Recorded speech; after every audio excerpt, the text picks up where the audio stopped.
When you carry the weight of the truth, it's the lies that will break down your door.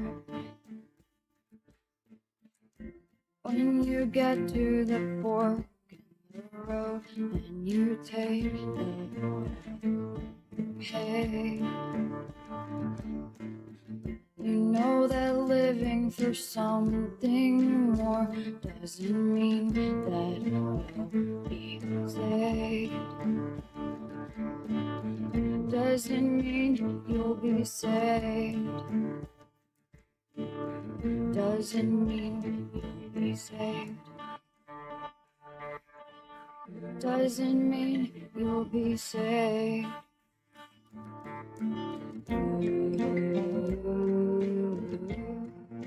Sacrifice against time. I'll make my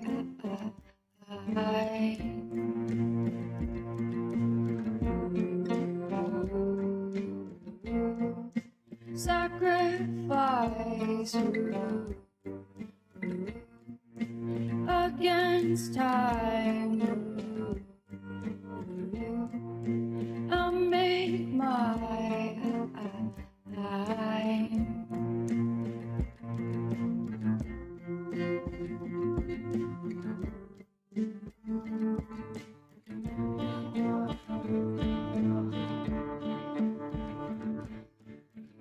It's hard to live with the burden of truth when the sleepers just wake.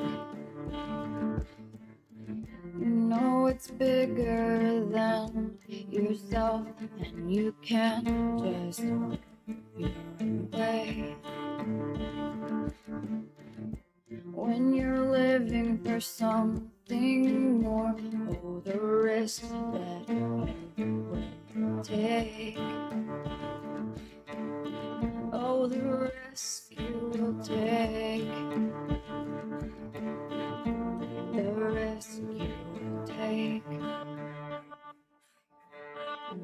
The risk you will take.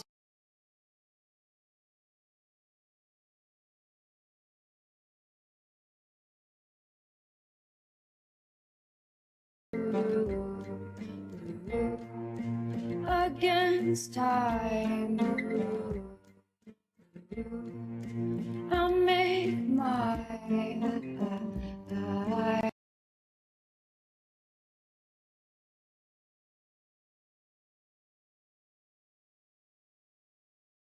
eyes through. Against time, I'll make my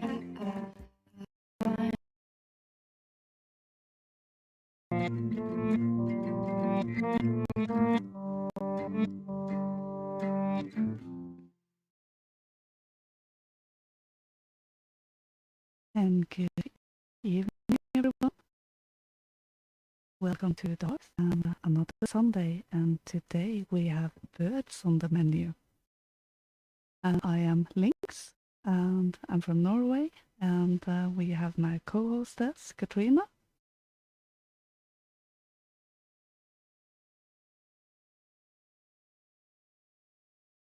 Indeed.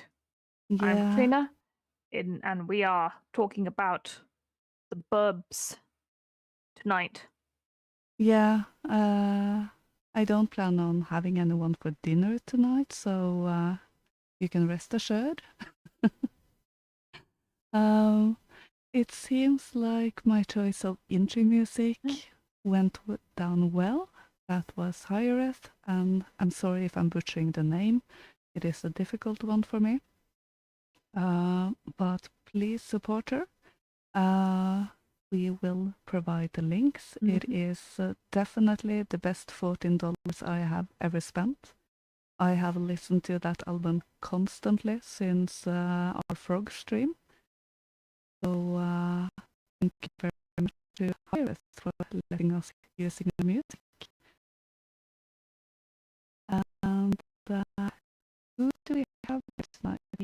Jay, good to see you.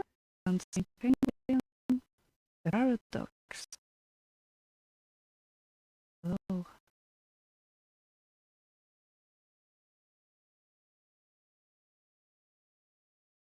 Hey, good evening.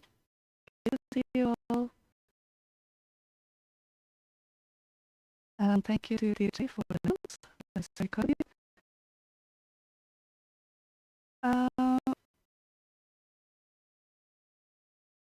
The Dancing Penguin asked if we anywhere else. We are on YouTube and on Entropy. So I think I'm not sure what is best between Entropy and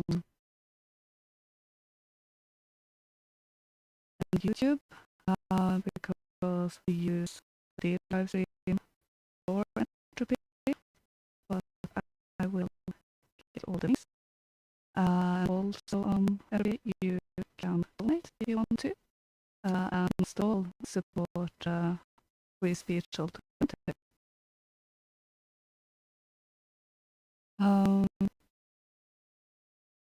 So yeah, both links are in the live chat.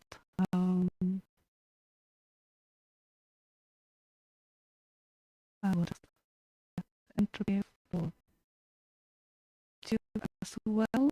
It is also in the description on YouTube. Entropy. So, Entropy is in YouTube now. There we go. Yeah.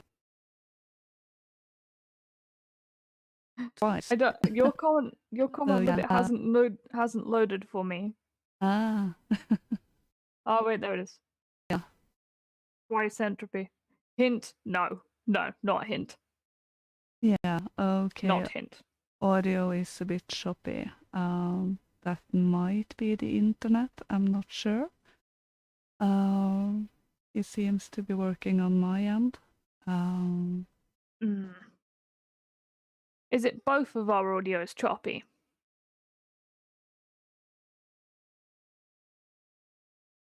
That's always the question, isn't it?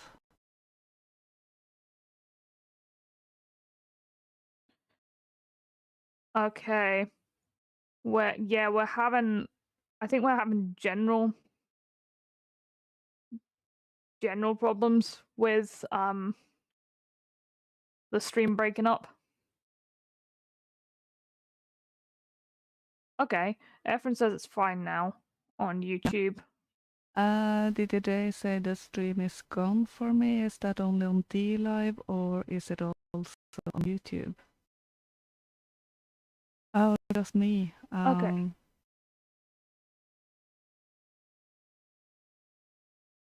Okay. Oh dear. Yeah, DLive is always problematic with these things. Definitely. Oh, hello, Ferocious Chihuahua. Thank you for the hosting. Thank you. And hello to Evidence Violates Community Guidelines. It's good to see you. Hello. Hello. Yeah.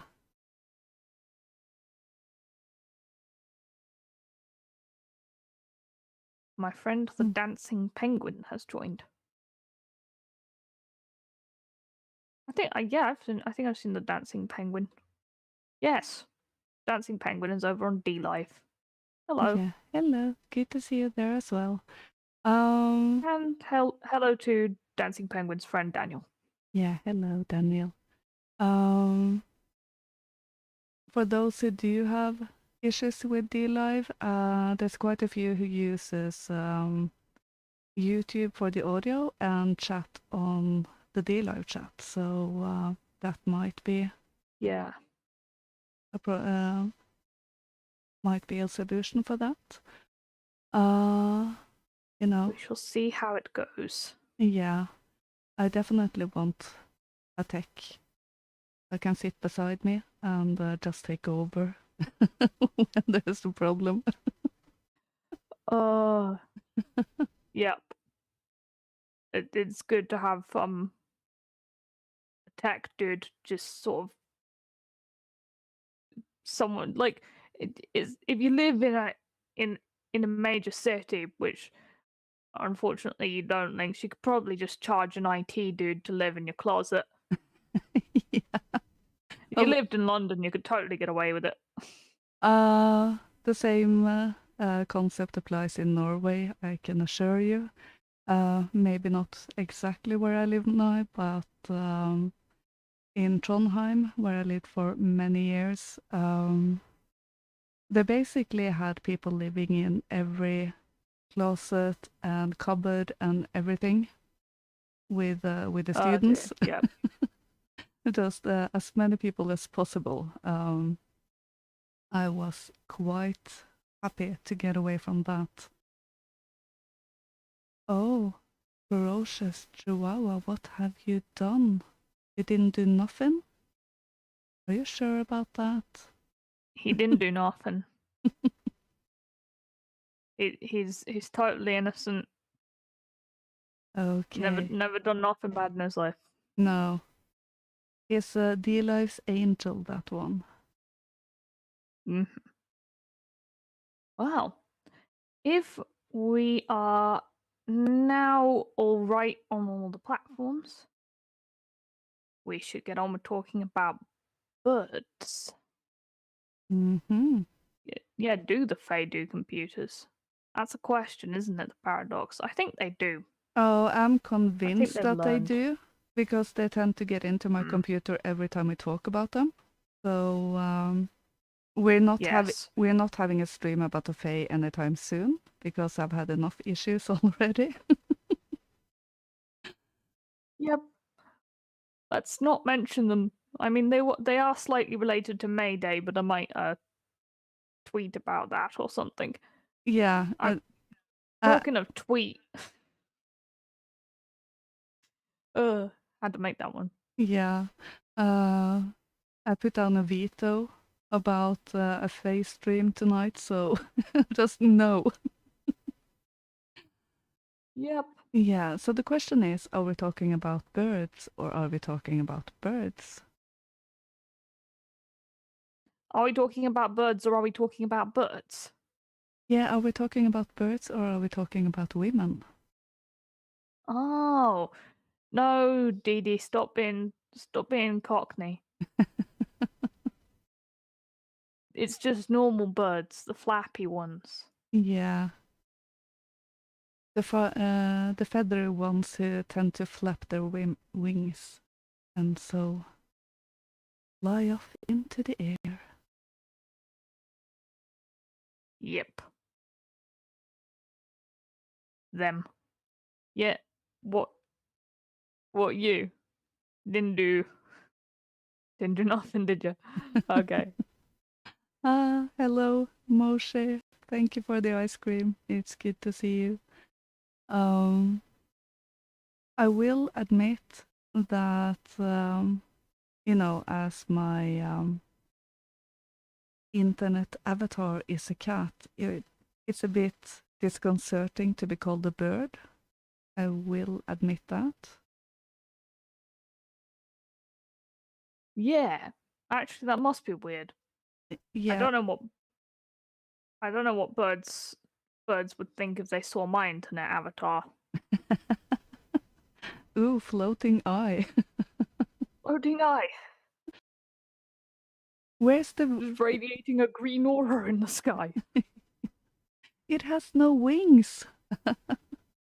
How is it flying? I'm not sure. Oh dear.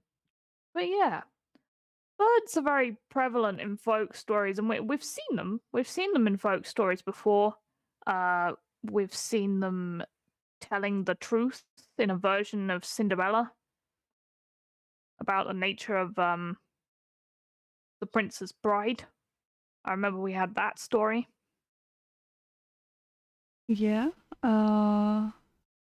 It's also been stories about some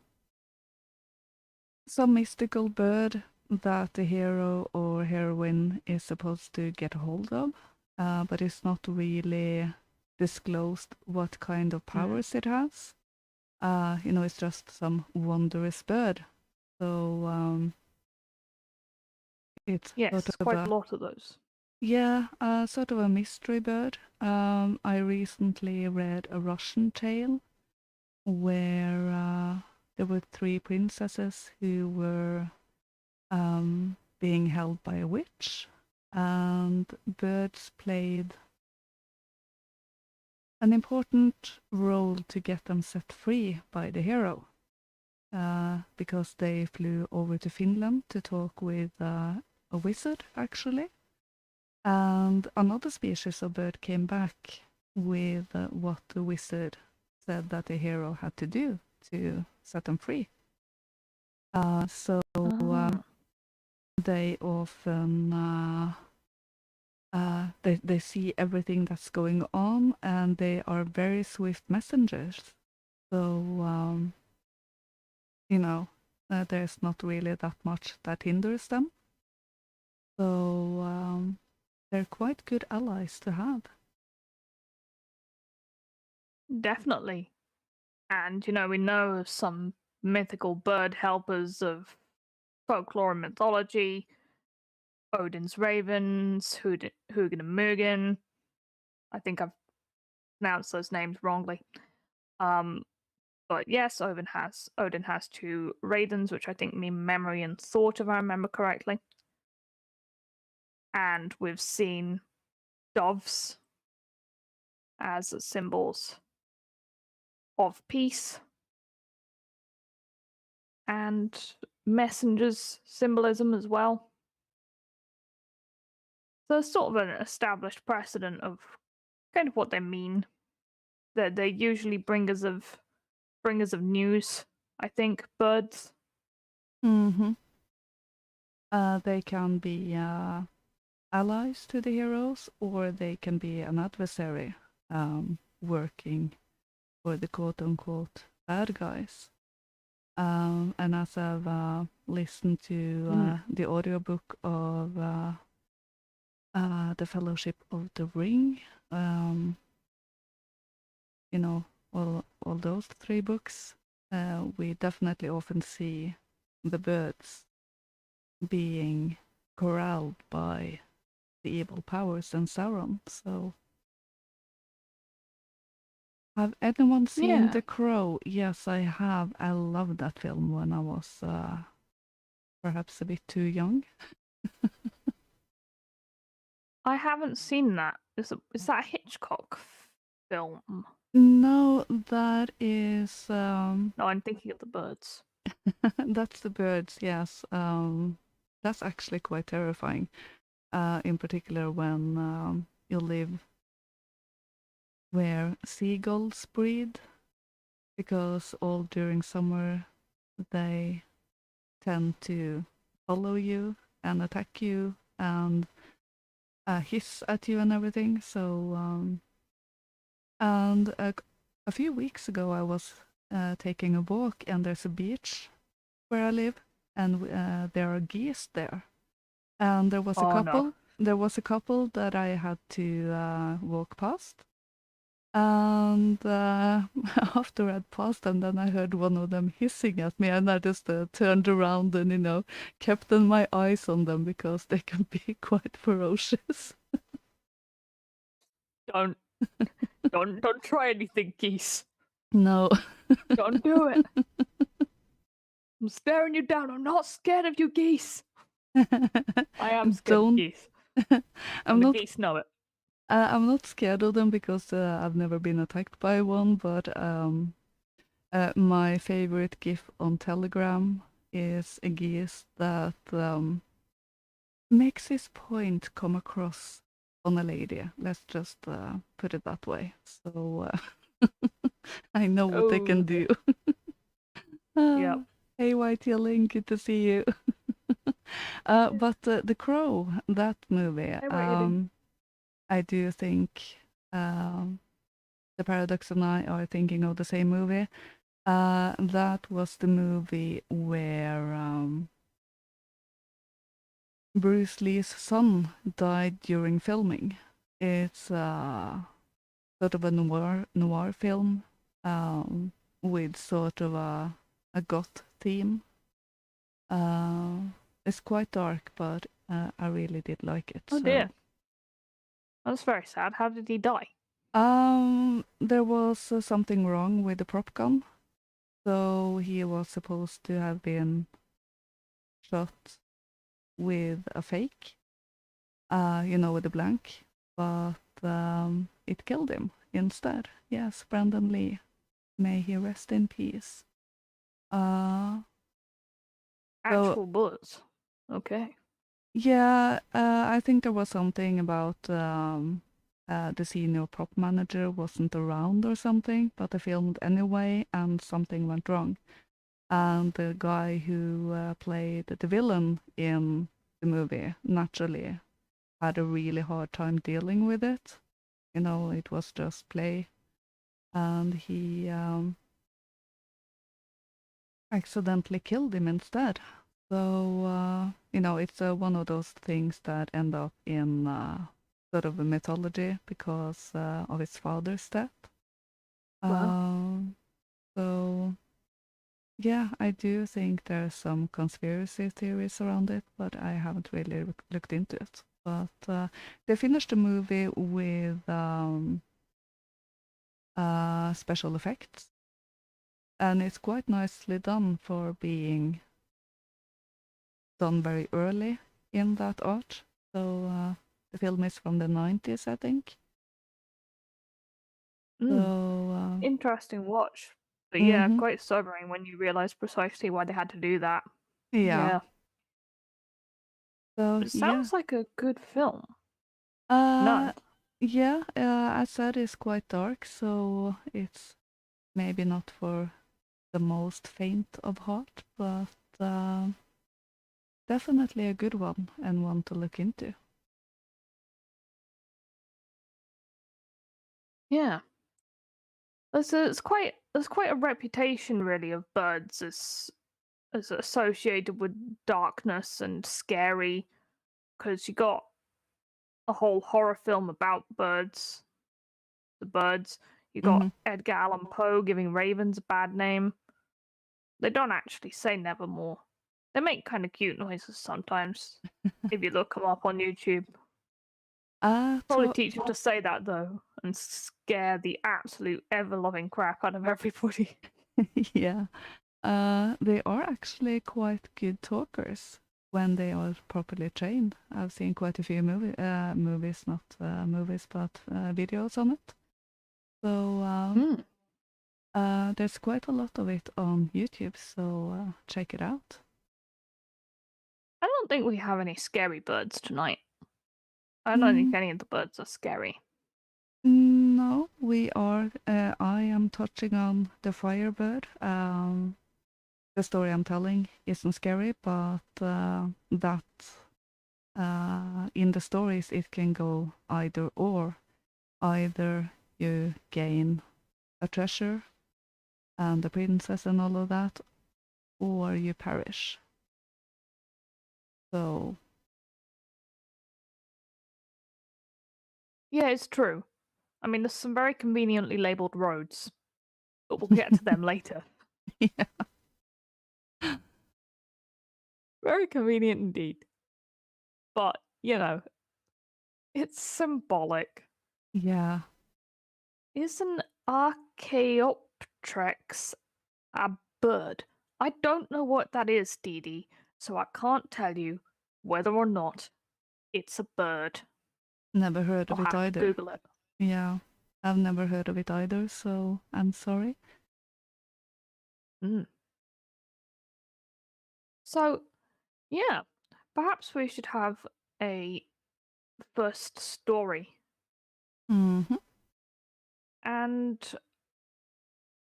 there is a bird which is very significant all across Europe, the wren. And he is widely known as the king of birds. And I shall elaborate a bit on that afterwards. But this is a story of how he came to be the king of birds. And this is certainly a very interesting story, and I have another story related to wrens as well tonight, and yeah, hopefully we should get into some good discussion about the etymology and the customs surrounding this, because it was quite an interesting tradition to have landed upon. Definitely. Okay. Quite by accident. Yeah. That's how it usually happens. It seems like. Yes. Come across a story and that just turns into quite a rabbit hole at times. Okay, let's play the Willow Wren.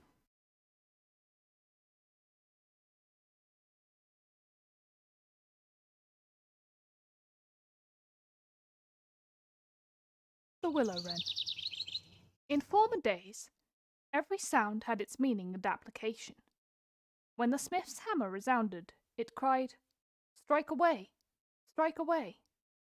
When the carpenter's plane grated, it said, "Here goes!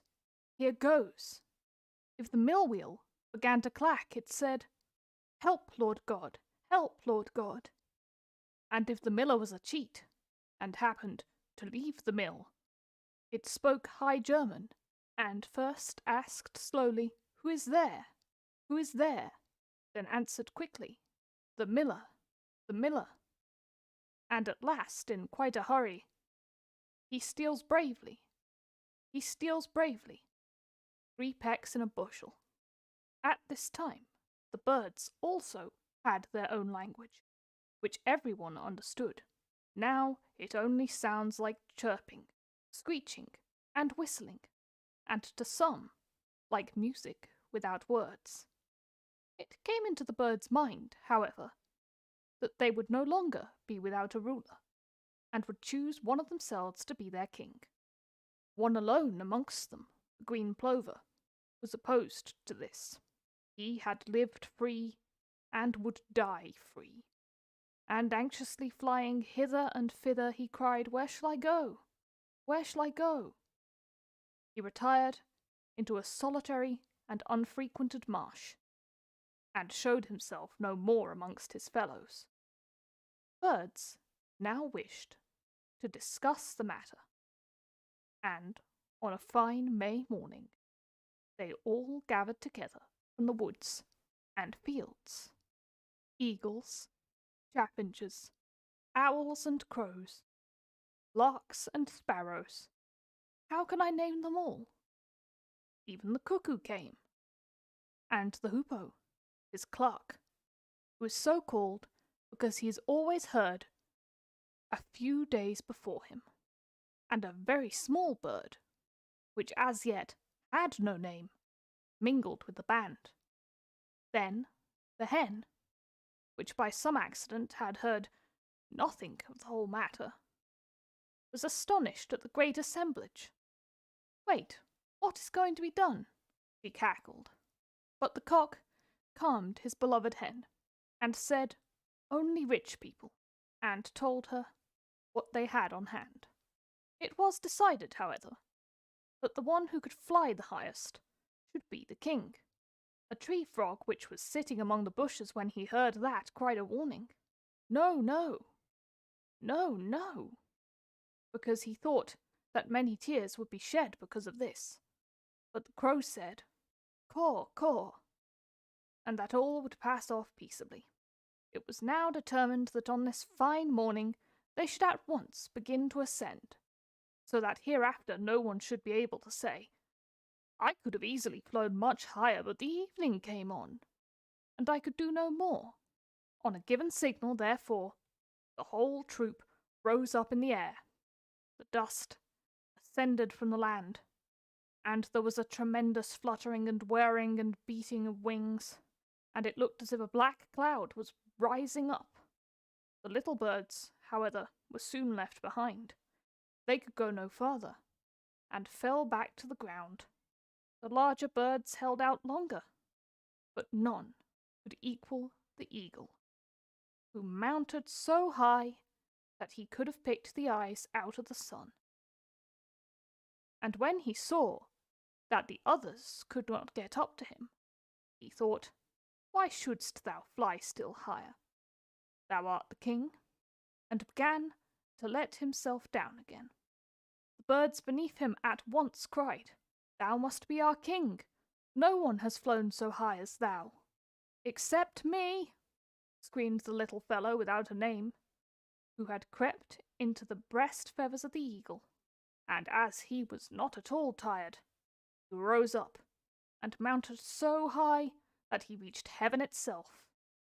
When, however, he had gone as far as this, he folded his wings together and called down with a clear and penetrating voice, "I am king! I am king!" "Thou art king?" cried the birds angrily. "Thou hast compassed it by trick and cunning." So they made another condition. He should be king who could go down lowest in the ground. How the goose did flap about with its broad breast when it was once more on the land! How quickly the cock scratched a hole! The duck came off the worst of all, for she leapt into a ditch, but sprained her legs, and waddled away to the neighbouring pond, crying, "Cheating! Cheating!" Little bird, without a name, however, sought out a mouse hole, slipped down into it, and cried out of it with his small voice, "I am king! I am king!" "Thou art king?" cried the birds, still more angrily. "Dost thou think thy cunning shall prevail?" They determined to keep him as a prisoner in the hole and starve him out. The owl was placed as a sentinel in front of it, and was not to let the rascal out if she had any value for her life. When the evening was come, all the birds were feeling very tired after exerting their wings so much, so they went to bed with their wives and children. The owl alone remained standing by the mouse hole, gazing steadfastly into it with her great eyes. In the meantime, she too had grown tired, and thought to herself, "You might certainly shut one eye. You'll still watch with the other, and the little miscreant shall not come out of his hole." So she shut one eye, and with the other looked straight at the mouse hole. The little fellow put his head out and peeped, and wanted to slip away, but the owl came forward immediately, and he drew his head back again. Then the owl opened the one eye again, and shut the other, intending to shut them in turn all throughout the night. But when she next shut the one eye, she forgot to open the other, and as soon as her both eyes were shut, he fell asleep. The little fellow soon observed that, and slipped away. From that day forth, the owl has never dared to show herself by daylight, for if she does, the other birds chase her and pluck her feathers out.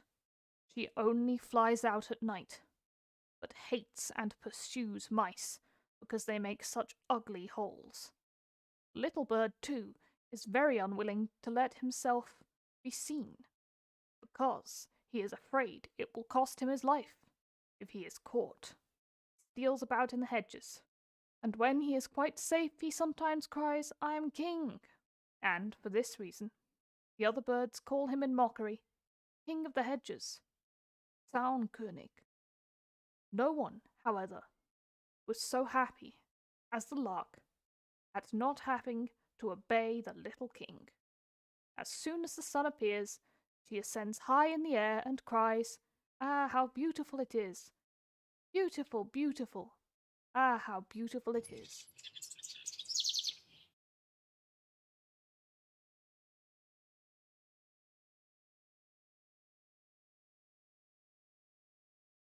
Oh, that was the willow wren and how it became king.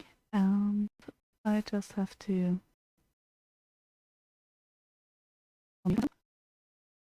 there I had the right tab. Happens. Yeah. Yeah, that was the willow wren.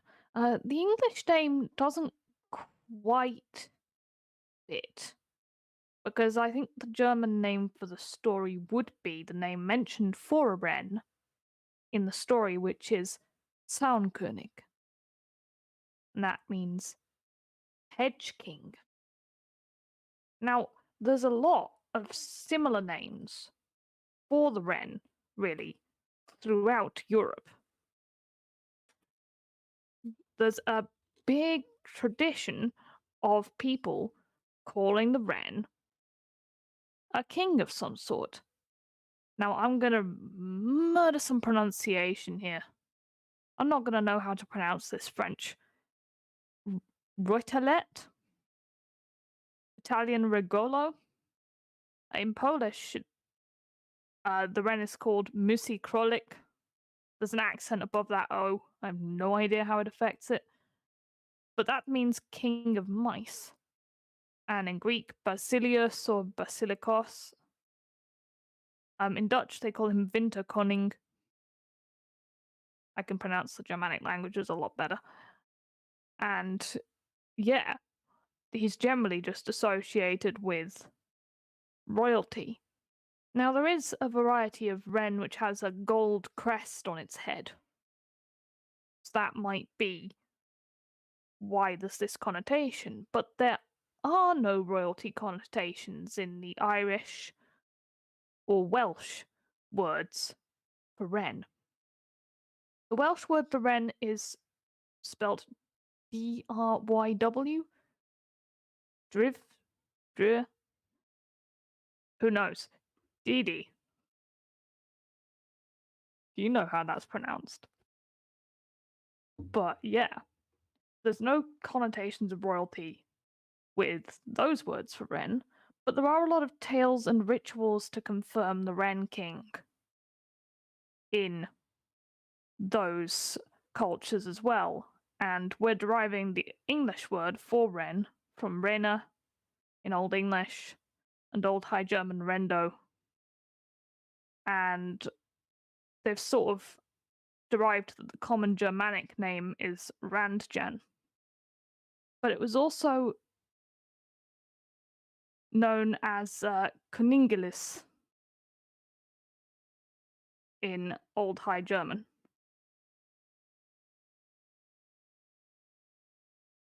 Yeah, there's a winky face in the chat. Yeah.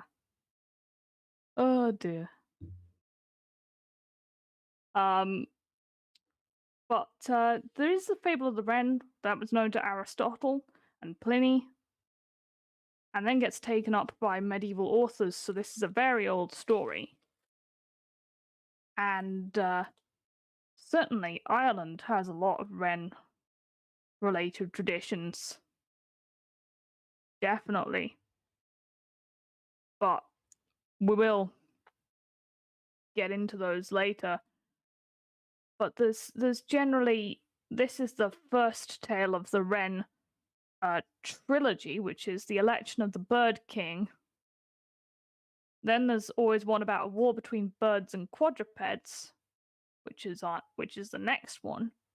And there's one which I'm not telling in this episode, which is which bird is father, or which bird is the Wren King. So that's sort of how it generally plays out. Is Welsh P or Q type Celtic? That's a question. I don't know enough about linguistics, but I have been recently sent a video on P and Q type Celtic languages, so I should watch that and find out. I need to learn more about the linguistics and stuff. But certainly, when looking at that story there, I feel like the wren became king through maybe, unworthiness, trickery, like he maybe wasn't a worthy king, or that he is in some way representative of overcoming of nature by cunning. But that is thoughts that I sort of have more of later. Because there's a heck of a lot of stuff surrounding this custom. And sort of around the winter solstice time and St. Stephen's Day. Do you have any thoughts on that? On that story, Lynx? Similar to you, I feel there's a bit of trickery in there, but I don't necessarily see it as unworthy per se. While it's, you could say it's a good ideal to, you know, have the most honorable as king and everything, but with the trickery, it also shows intelligence, and as a king, you might want to have one who is able to, you know, run around their enemies a bit. It is true. It is true. Mm-hmm. The versions do tend to punish the wren for this action, though. Like, the German version, his punishment is always sneaking around in the hedges, and in the Irish versions, he can be placed under a geese or taboo. By the eagle, yes, a geese. Whereby he can never fly higher than a bush. Yeah. Or, you know, forfeit his life. Yeah, well, you know, that's where the moral stuff comes in. In that you might achieve something with using your brains a bit more, but in the end it will catch up with you. So brains is good, but use them wisely, or it. Hopefully you don't have several brains. That would be a bit weird. Yes. That would be weird. Yeah. Oh dear. Gotten on a digression here. Do they have wrens in Norway? I actually have to look at the translation for that. You know, what's the Norwegian word? And Google Translate is being evil, and Yeah. Maybe if you translated if we translated from German, Google Translate might be better about that. Sometimes translates from Germanic language into Germanic language better. I mean, English is Germanic, but yeah. I'm trying another one now, and it doesn't want to.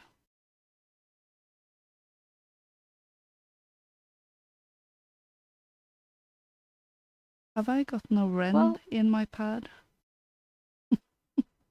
Well, we'll have to find that out. Not entirely sure. Birds elect their kings just like the Old English /Saxon kings. They didn't seem to think having a king was a very good idea. Did they? I didn't think that. Mm-hmm. According to .go, there are wrens in Norway. Yeah, There you go.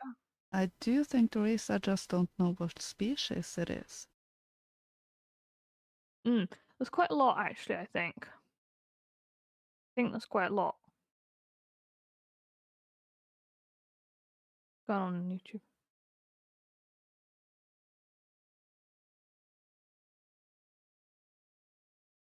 I have only part of one brain, so I'm good. This evidence violates community guidelines. No, no risk of overusing it.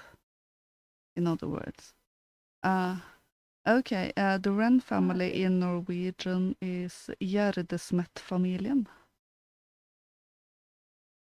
and they definitely do look. Spurv.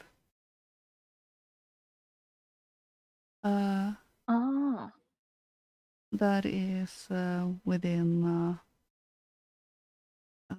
the species called spurv, and we do have a lot of those in the garden, so now I'm following, which is good.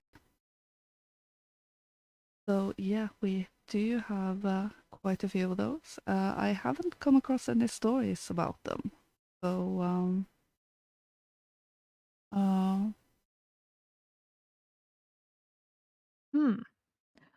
I think any traditions about the wren are definitely most preserved in the Celtic.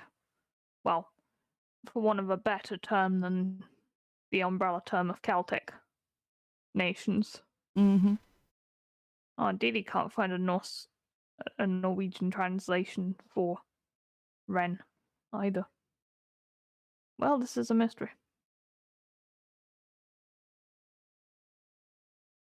There is no. Apparently, the search engines don't think there's a Norwegian word for wren. Apparently not. Except when you actually Google wren, then you get Gjerdesmet-familien, which is one sort of wren family. Yeah. But we don't just have wrens on today's show, because that might be a bit repetitive, really. We have other types of birds. We have big, fiery birds. Yeah. That's what we have. Yeah. That is. Bit of magic. Yeah, that's within the mythological family. The Firebird is from the Slavic tradition, and as I mentioned earlier, it sort of varies what sort of omen they are in a story. In some stories, they give you treasures and princesses and, all of the fairy tale gifts you can get. But you can also perish in the quest. So I think it's more a symbol of opportunity. And I will get back to that after the story. However, there are some renovations being done where I live, so I haven't had a chance to record it without getting renovation sounds in the recording, which isn't good, just in case you were wondering. So I will have to read this live. And yes, live reading. Yeah, please bear with me because I haven't had a chance to rehearse as many times as I would want, so I might stumble a time or two. So, yeah, be kind to me, please. So, I'm sure they're very nice. Yeah, I will just. And I have forgot to put a picture up. Okay, I will just keep the willow wren for the story. Bad links not being properly prepared today. So shame on me. Okay. Let's go. Ivan Tsarevich, the Firebird, and the Grey Wolf. In a certain kingdom, in a certain land, there lived Tsar Vislav Andronovich. He had 3 sons, Dmitry Tsarevich, Vasily Tsarevich, and Ivan Tsarevich. Tsar Vislav had a garden so rich that in no land was there better. In the garden grew so many precious trees, with fruit and without fruit. Tsar Vislav had one favorite apple tree, and on that tree grew apples all golden. The Firebird used to fly to the garden of Tsar Vislav. She had wings of gold and eyes like crystal of the east, and she used to fly to that garden every night. it on the favorite apple tree, pluck it down, and pluck from it golden apples, and then fly away. The Tsar grieved greatly over that apple tree because the Firebird plucked from it many apples. Therefore he called his 3 sons and said, "My dear children, whichever one of you can catch the Firebird in my garden and take her alive, to him I will give during my life 1/2 of the kingdom, and at my death I will give it all." Then the sons cried out in one voice, "Gracious sovereign, our father, we will try with great pleasure to take the Firebird alive." The first night Dmitri Tsarevich went to watch in the garden, and sat under the apple tree from which the Firebird had been plucking the apples. He fell asleep, and did not hear the Firebird when she came, nor when she plucked many apples. Next morning Tsar Vislav called his son Dmitri Tsarevich and asked, "Well, my dear son, hast thou seen the Firebird?" "No, gracious sovereign, my father, she came not last night." The next night Vasily Tsarevich went to the garden to watch the Firebird. He sat under the same apple tree, and in a couple of hours fell asleep so soundly that he did not hear the Firebird when she came, nor when she plucked the apples. Next morning Tsar Vislav called him and asked, "Well, my dear son, hast thou seen the Firebird?" "Gracious sovereign, my father, she came not last night." The third night Ivan Tsarevich went to watch in the garden, and sat under the same apple tree. He sat an hour, a second, and a third. All at once the whole garden was lighted up as if by many fires. The Firebird flew hither, perched on the apple tree, and began to pluck apples. Ivan stole up to her so warily that he caught her tail, but he could not hold the bird. She tore off, flew away, and there remained in the hand of Ivan Tsarevich but one feather of the tail, which he held very firmly. Next morning, the moment Tsar Vislav woke from his sleep, Ivan Tsarevich went to him and gave him the feather of the Firebird. The Tsar was greatly delighted that his youngest son had been able to get even one feather of the Firebird. This feather was so wonderful and bright that when it carried into a dark chamber, it shone as if a great multitude of tapers were lighted in that place. Tsar Vislav put the feather in his cabinet as a thing to be guarded forever. From that time forth, the Firebird flew to the garden no more. Tsar Vislav called his sons and said, "My dear children, I give you my blessing. Set out, find a Firebird, and bring her to me alive. And what I promised at first, he will surely receive who brings me the bird." Dmitri and Vasily Tsarevich began to cherish hatred against their youngest brother because he had pulled the feather from the tail of the Firebird. They took their father's blessing and both went to find the Firebird. Ivan Tsarevich too began to beg his father's blessing. The Tsar said to him, "My dear son, my darling child, thou art still young, unused to such long and difficult journey. Why shouldst thou part from me? Thy brothers have gone. Now if thou goest too, and all 3 of you fail to return for a long time, I am old and walk under guard. And if during your absence the law takes my life, who would rule in my place? There might be a rebellion too, or disagreement among our people. There would be no one to stop it. Or if an enemy should invade our land, there would be no one to command our men." But no matter how the Tsar tried to detain Ivan Tsarevich, he could not avoid letting him go at his urgent prayer. Ivan Tsarevich took a blessing from his father, chose a horse, and rode away. He rode on, not knowing himself whither. Riding by the path by the road, whether it was near or far, high or low, a tale is soon told, but the deeds not soon done. At last he came to the green meadows. In the open field a pillar stands, and on the pillar these words are written.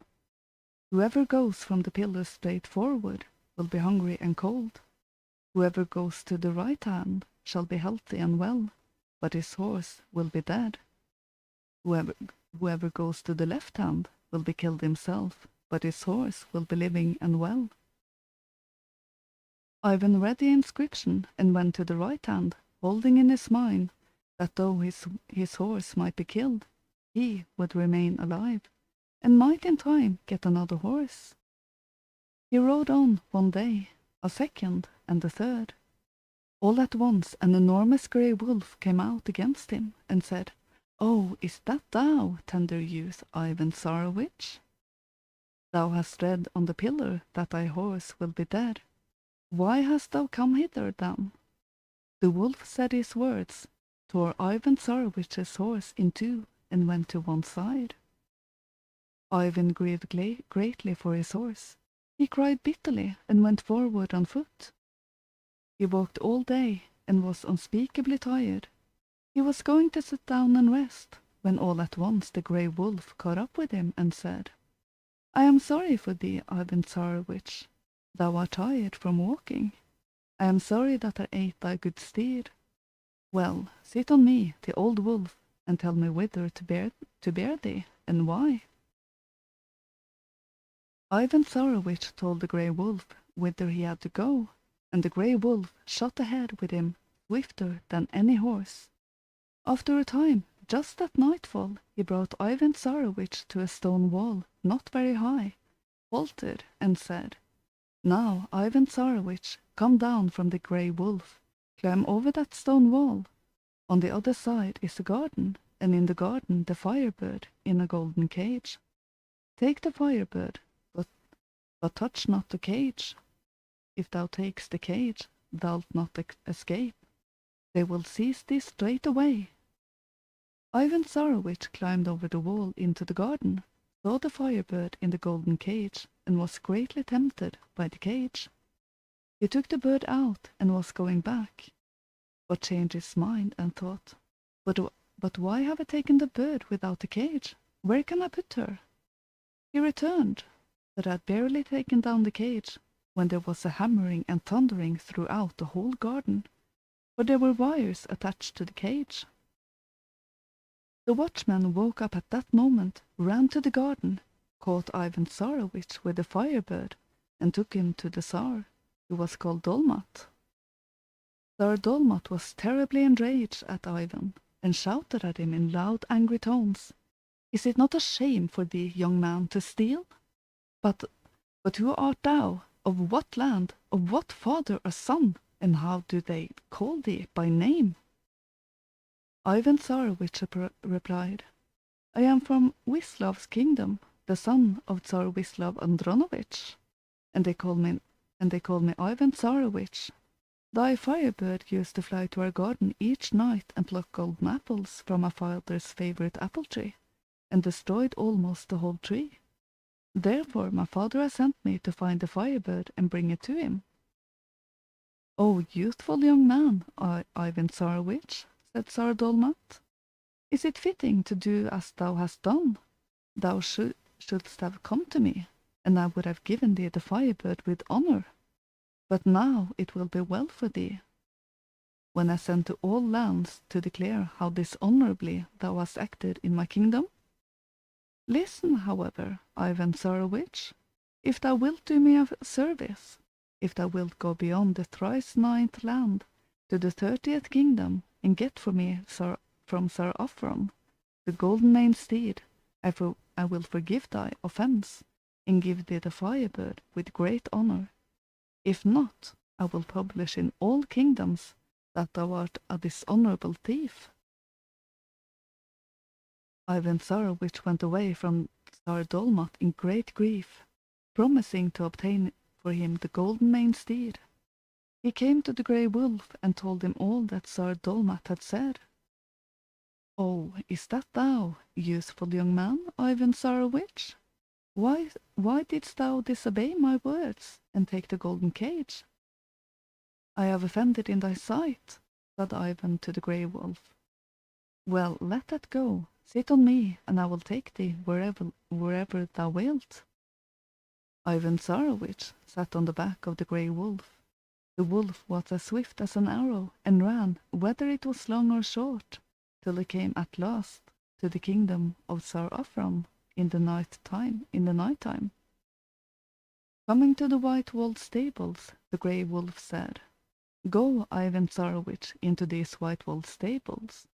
The grooms on guard are sleeping soundly. And take the golden-maned steed. On the wall hangs a golden bridle, but take not the bridle, or it will go ill with thee. Ivan Tsarevich entered the white-walled stables, took the steed, and was coming back.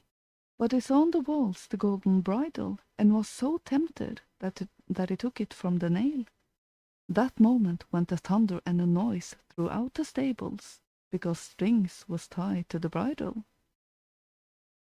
The grooms on guard woke up that moment, rushed in, seized Ivan Tsarevich, and took him to Tsar Afron.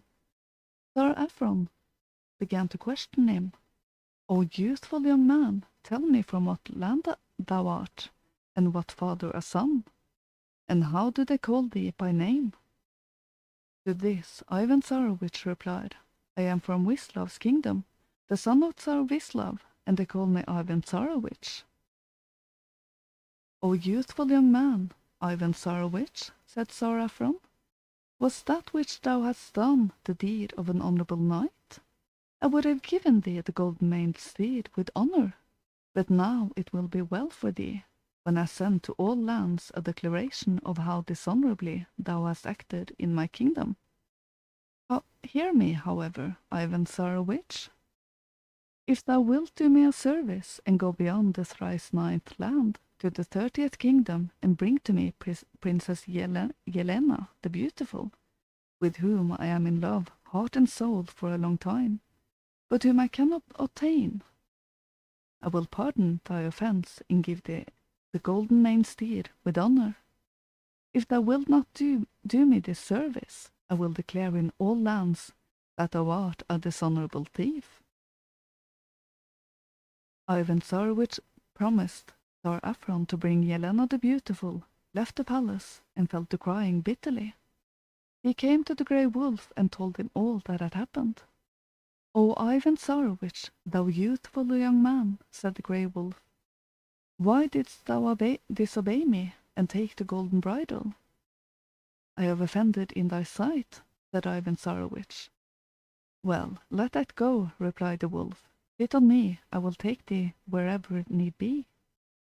Ivan Tsarevich sat on the back of the grey wolf, who ran as swiftly as an arrow flies, and he ran in such fashion as to be able to in a tale no long time, and at last he came to the kingdom of Yelena the Beautiful.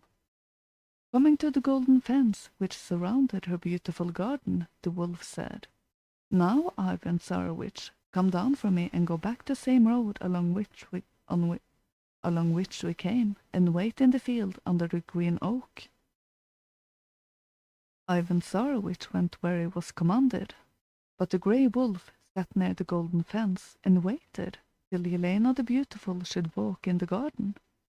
Toward evening, when the sun was sinking low in the west, therefore, it was not very warm in the air, Princess Yelena went to walk in the garden with her maidens and court ladies. When she entered the garden and approached the place where the grey wolf was sitting behind the fence, he jumped out suddenly, caught the princess, sprang back again, and bore her away with all his power and might. He came to the green oak in the open field where Ivan Tsarevich was waiting, and said, Ivan Tsarevich, sit on me quickly. Ivan sat on him, and the grey wolf bore them both along swiftly to the kingdom of Tsar Afron.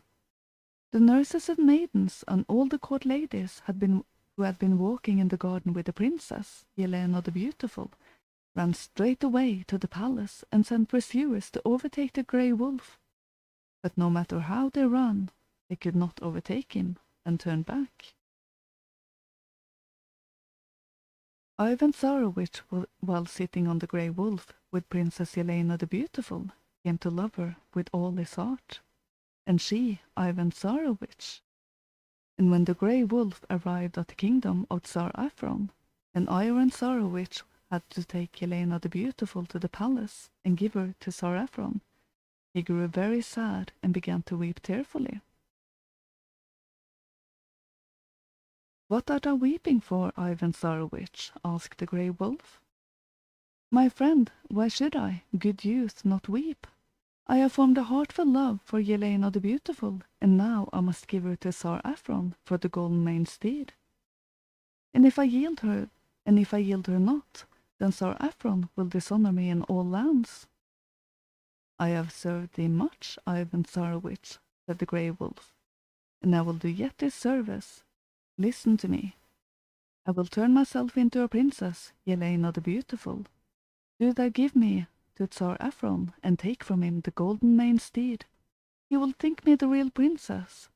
And when thou art sitting on the steed and riding far away, I will beg of Tsar Afron permission to walk in the open field. When he lets me go with the handmaidens and nurses and all the court ladies, and I am with them in the open field, remember me, and I will come to thee." The grey wolf spoke these words, struck the damp earth, and became a princess, Yelena the Beautiful, so that it was not possible in any way to know that the wolf was not a princess.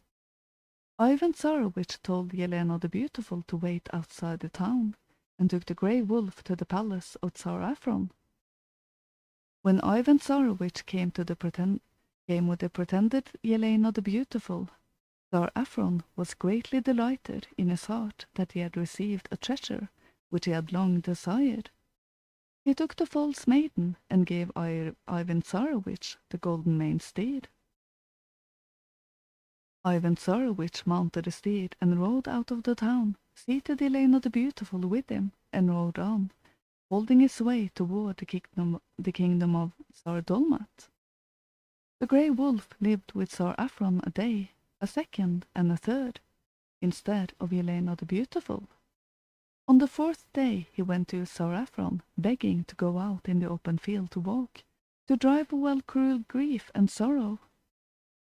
Then Tsar Afron said, "O my beautiful Princess Yelena, I will do everything for thee. I will let thee go to the open field to walk."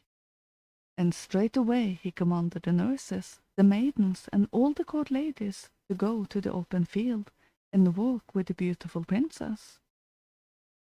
Ivan Tsarevich was riding along his road and path, with Yelena the Beautiful talking with her, and he had forgotten about the grey wolf, but afterward remembered, "Oh, where is my grey wolf?"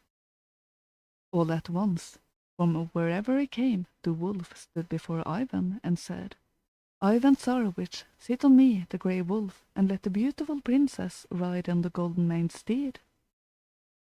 Ivan Tsarevich sat on the grey wolf, and they went toward the kingdom of Tsar Dolmat. Whether they journeyed long or short, when they had come to the kingdom, they stopped about 3 versts from the capital town, and Ivan Tsarevich began to implore, "Listen to me, grey wolf, my dear friend. Thou hast shown me many a service. Show me the last one now. And the last one is this. Shouldst thou not turn into a golden maned steed instead of this one? For I do not like to part with this horse." Suddenly the grey wolf struck the damp earth and became a golden maned steed. Ivan Tsarevich, leaving Princess Yelena in the green meadow, sat on the grey wolf and went to the palace of Tsar Dolmat. The moment he came, Tsar Dolmat saw that Ivan Tsarevich was riding the golden maned steed, and he rejoiced greatly. Straight away he went out of the palace, met the Tsarevich on the broad court, kissed him, took him by the right hand, and led him into the white stone chambers. Tsar Dolmat, on the occasion of such joy, gave orders for a feast, and they sat at the oaken table at the spread cloth. They ate, they drank, they amused themselves, and rejoiced exactly 2 days. And on the third day, Tsar Dolmat gave Ivan Tsarevich the Firebird together with the golden cage. Ivan took the Firebird, went outside the town, sat on the golden maned steed together with Helena the Beautiful, and went towards his own native place, toward the kingdom of Tsar Vislav. Tsar Dolmat the next day thought to take a ride through the open field on his golden maned steed. He ordered them to saddle him. He sat on the horse and rode to the open field. The moment he urged the horse threw Tsar Dolmat off his back, became the grey wolf as before, ran off, and came up with Tsar Tsarevich. "Ivan Tsarevich," said he, "sit on me, the grey wolf, and let Helena the Beautiful ride on the golden maned steed." Ivan sat on the grey wolf, and they went their way. When the grey wolf had brought Ivan to the place where he had torn his horse, he stopped and said, "I have served thee sufficiently with faith and truth. On this spot I tore thy horse in two. To this spot I have brought thee. Come down from me, the grey wolf. Thou hast the golden maned steed. Sit on him and go wherever thou hast need. I am no longer thy servant." The grey wolf said these words and ran to one side. Ivan wept bitterly for the grey wolf and went on with the beautiful princess. Whether he rode long or short with the beautiful princess, when he was within 20 versts of his own kingdom, he stopped, dismounted, and he and the beautiful princess rested from the heat of the sun under a tree. He tied the golden maned steed to the same tree and put the cage of the Firebird by his side. Lying on the soft grass, they talked pleasantly and fell soundly asleep. At that time, the brothers of Ivan Tsarevich, Dmitri and Vasily Tsarevich, after traveling through many lands without finding the Firebird, were on their way home with empty hands, and came unexpectedly upon their brother with the beautiful princess. Seeing the golden maned steed and the Firebird in the cage, they were greatly tempted and thought of killing their brother Ivan. Dmitri took his own sword out of the scabbard, stabbed Ivan Tsarevich, and cut him to pieces. He then roused the beautiful princess and asked, "Beautiful maiden, of what land art thou? And of what father a daughter, and how did they call thee by name?" The beautiful princess, seeing Ivan Tsarevich dead, was terribly frightened. She began to shed bitter tears, and in her tears she said, "I am Princess Helena the Beautiful. Ivan Tsarevich, whom ye have given to a cruel death, got me.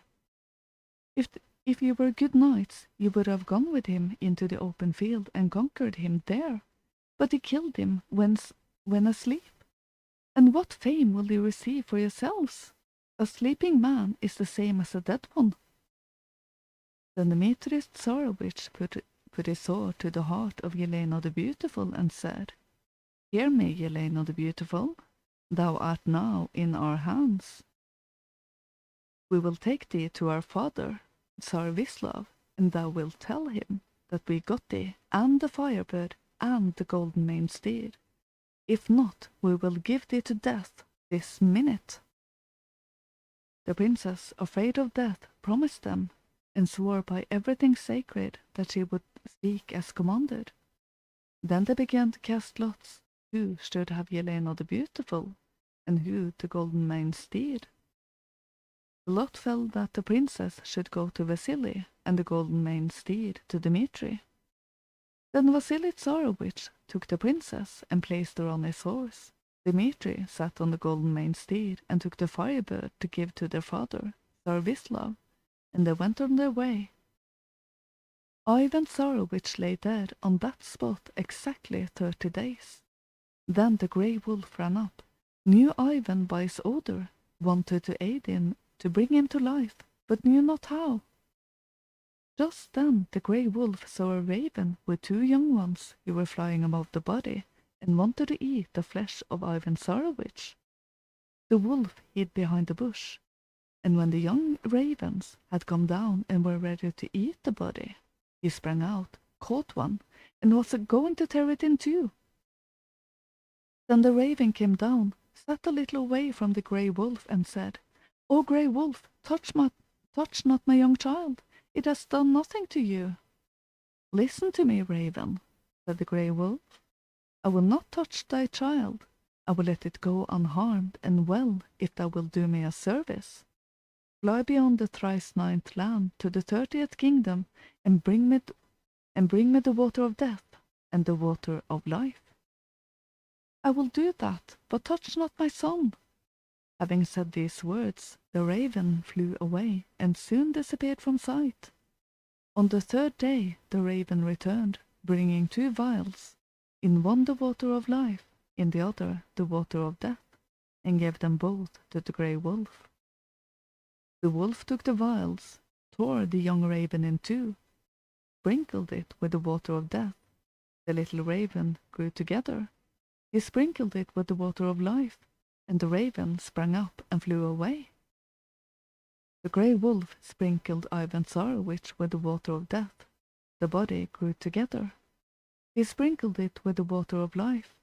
Ivan Tsarevich stood up and exclaimed, "Oh, how long have I slept?" "Thou wouldst have slept forever had it not been for me. Thy brothers cut thee in pieces and carried off Princess Yelena with the golden maned steed and the Firebird. Now hurry with all speed to thy own country. Vasily Tsarevich will marry thy bride today. To reach home quickly, sit on me, I will bear thee." Ivan sat on the grey wolf. The wolf ran with him to the kingdom of Tsar Vislav, and whether it was long or short, he ran to the edge of the town. Ivan sprang from the grey wolf, walked into the town, and found that his brother Vasily had married Yelena the Beautiful, had returned with her from the ceremony, and was sitting with her at the feast.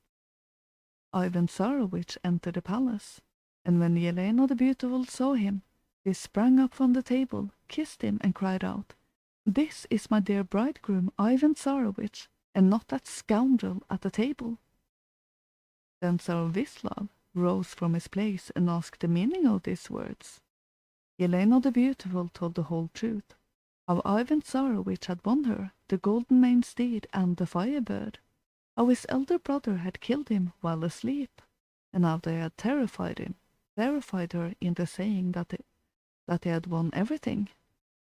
Tsar Vislav was terribly enraged at Dmitri and Vasily, and cast them into prison. But Ivan Tsarevich married Yelena the Beautiful and lived with her in harmony and love, so that one of them could not exist a single minute without the other.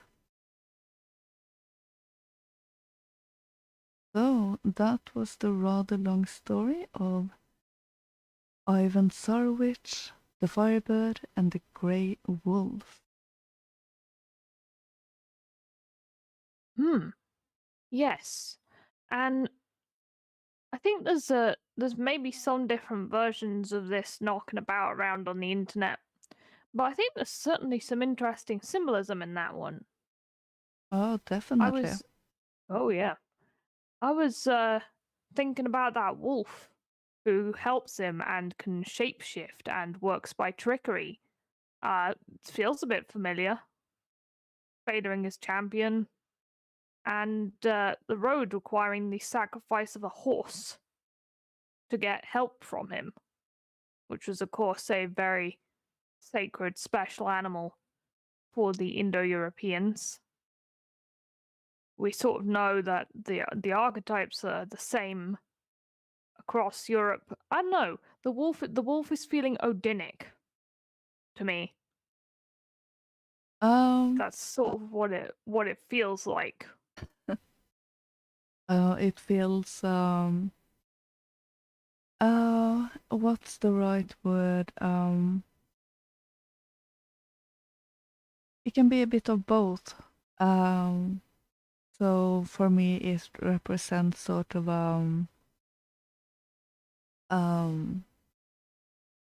you have to prove your inner strength, in that the wolf can tear you apart if you're not strong enough, or it can choose to serve you, as we see in this story. And it's sort of shown with a stone in the field. go straight ahead or to left or right, and that also denotes go straight ahead. That's the path most people take. For those who seek a bit more in life, on the esoteric side, you have the left-hand path and the right-hand path. And one is purportedly very detrimental to your own soul. Yeah, true. The symbology there as well. Pretty convenient road signs. Bad path, meh path. Gotta give up a horse, but ultimately good path. Yeah. Nicely laid out for you there. Mm-hmm. I wish road signs were that useful. This road, yeah, you're gonna get stuck in a traffic jam. This road, it's fine. This road, very scenic. And quicker. Nice. Mm-hmm. Yeah, I sort of, as well. I as well had theories about those things that he claims, like a woman, a horse, and the Firebird. And those seemed quite symbolic to me, like life and fertility and continuance of lineage with claiming a wife and a woman, and a horse, which is something that would have given you military might and trading power. Very important to have horses to draw your battle chariots and your wagons.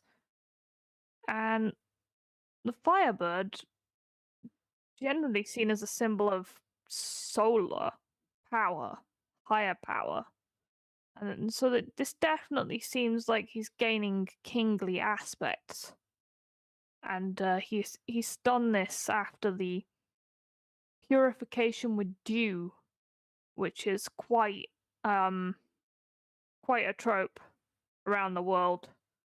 Dew purifying, rejuvenating, everywhere from Buddhism to the classical world to there's certain customs about it in Celtic countries, which I believe we did tweet a little thing with the Wolf of Alba did about Beltane, a post that Wolf of Alba did, and they talked about Jew face washing with rituals in Scotland with the morning dew. Yeah, my frog princess also was bathing herself in Maydew. Yes, when the king wanted to see her, so I would assume that Maydew is a special kind of dew. What I found interesting in his quests is he is basically conquering the feminine. The bird is female, and he can't get it because he wants to have the cage to keep it in. So he can't catch it. It has to come willingly, is the implication there. Same with the horse. Yeah. The horse is also a symbol of femininity. In particular, a symbol of young women.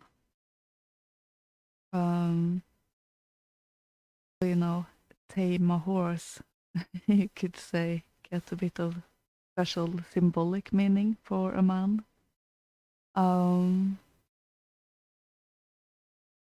And in order to do that, you have to master yourself. But he can't get a horse with the bridle.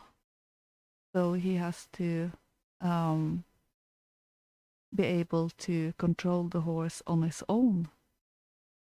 And that leads to the princess. And that's true. Of everyone that wants her, he is the one she loves and the one she wants to be with. So he has conquered her heart. And doing that with the aid of a wolf, which definitely seems very masculine to me. It really is, conquering Yeah, the female. And if we see that that, is true. yeah, and if we see that is as an internal thing, it's getting control of the animal. When it, And yeah, sorry. just go ahead.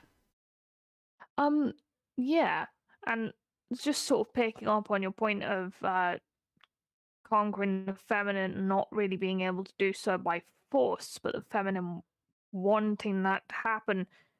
I feel like the feminine personifies the land a lot because quite countries can vary as to whether they call their land the fatherland or the motherland, but quite often it's the motherland. Mm-hmm. And so I feel like again the land is also accepting him as sovereign, sort of allegorically Yeah. there. And I think I'm wondering as to what these apples represent and the fact that they're being taken from uh, Tsar Vasilov. I haven't pronounced his name properly, probably. So did I probably. So I The fact said, that they're being taken from him by the Firebird, yeah. yeah, an interesting aspect with that is at the beginning of the story we only learn that the birds is taking a lot of apples, but when it comes to the first star, he said that the tree almost died. So for me, that sort of points to true divine kingship. Um, yes, I've been reading Evola lately, Yeah. so I'm a bit influenced by that.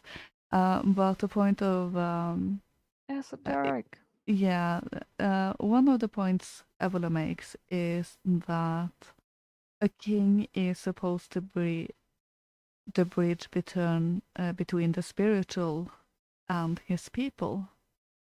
And in order to do that, you have to have acquired that for yourself. And I definitely think that is represented in this story. Firebirds, in general, you also see this with the phoenix.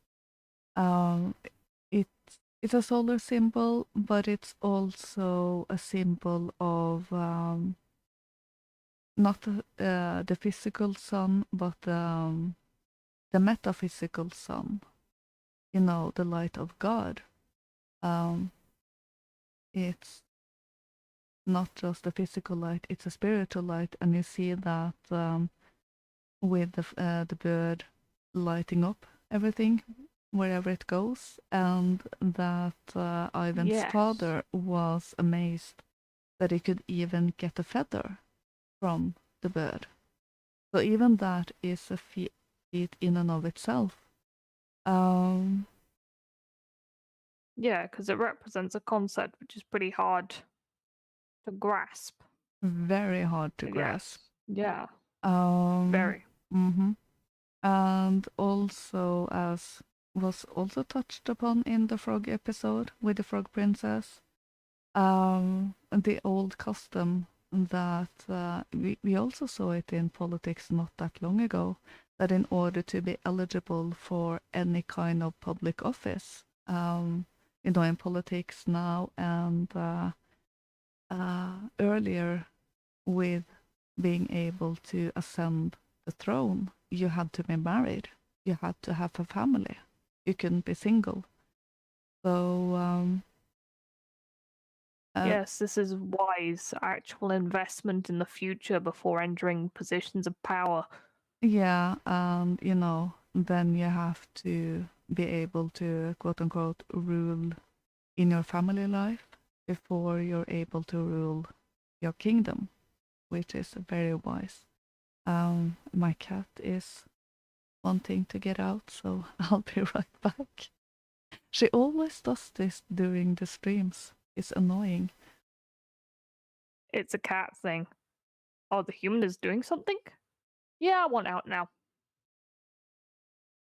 Oh dear. What's the chat saying? What's going on in the chat? The paradox suggests that the bird is probably from Liverpool. And that is why it was taking the apples. That's a theory. I mean, it's far afield if it's in Russia. Definitely. And yes, the kingdom people in the land are definitely one.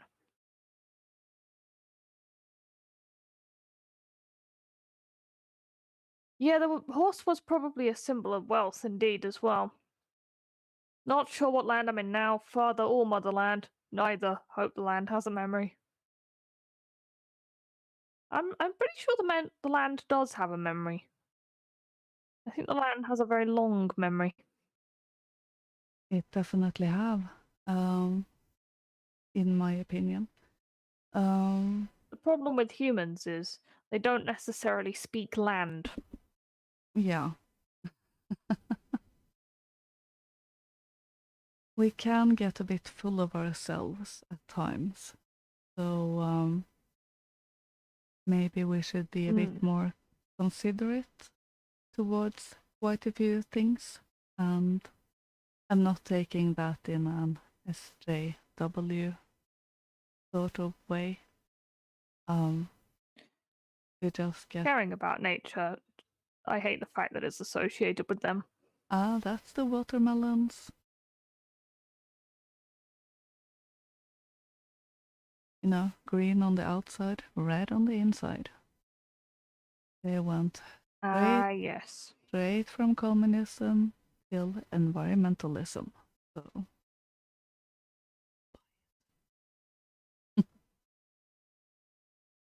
Indeed, the only true justification for caring about your land is the spiritual importance of it. Just purely just nature is not ultimately useful to us. Like, you know, what if we find a way to produce the oxygen and basically negate every bad effect of chopping all the rainforests down? If you come at it from a materialist viewpoint, you then don't have a leg to stand on. But if you view the forests in and of themselves as sacred, then you're getting somewhere, I think. Yeah. You know? Yeah, not just thinking this fiscal year, but several generations ahead. You know, that's how we gotta think. Was there anything else I had to say about the Firebird? I will say, actually, most of the stories that features the Firebird also contains an Ivan, which is interesting. Yeah. I will have to look up the name Ivan, the etymology of that. And if I find anything interesting, I will put it up on Telegram and Twitter. I completely forgot to do that. Because if that's so prevalent, there might be something in there. Yeah. But Definitely. It's a common name. uh, Ivan is definitely a common name in Russian folk stories. yeah, there do tend to be names that is repeated in different cultures. So you know, that can be interesting to look into. But you know, as I mentioned before, considering the bird is sort of ambiguous in what it denotes, as the hero can either succeed or fail it's I definitely think it's showing that it denotes a quest. Um, and it's not just there giving you a gift, you have to earn it. And some actually fail at that, which is an interesting perspective to have. So, Ivan is John. Do you having any off the top of your head on John? I don't have any etymology for the name John, no, because it's just one of those names that you don't really think about. And now I do wonder. Yeah, I definitely have to go on a bit of a search there. Oh, Well, we yeah, shall have a look. yeah. But we do have another. We have another Wren story Mm-hmm. today, and this time it also involves a bear.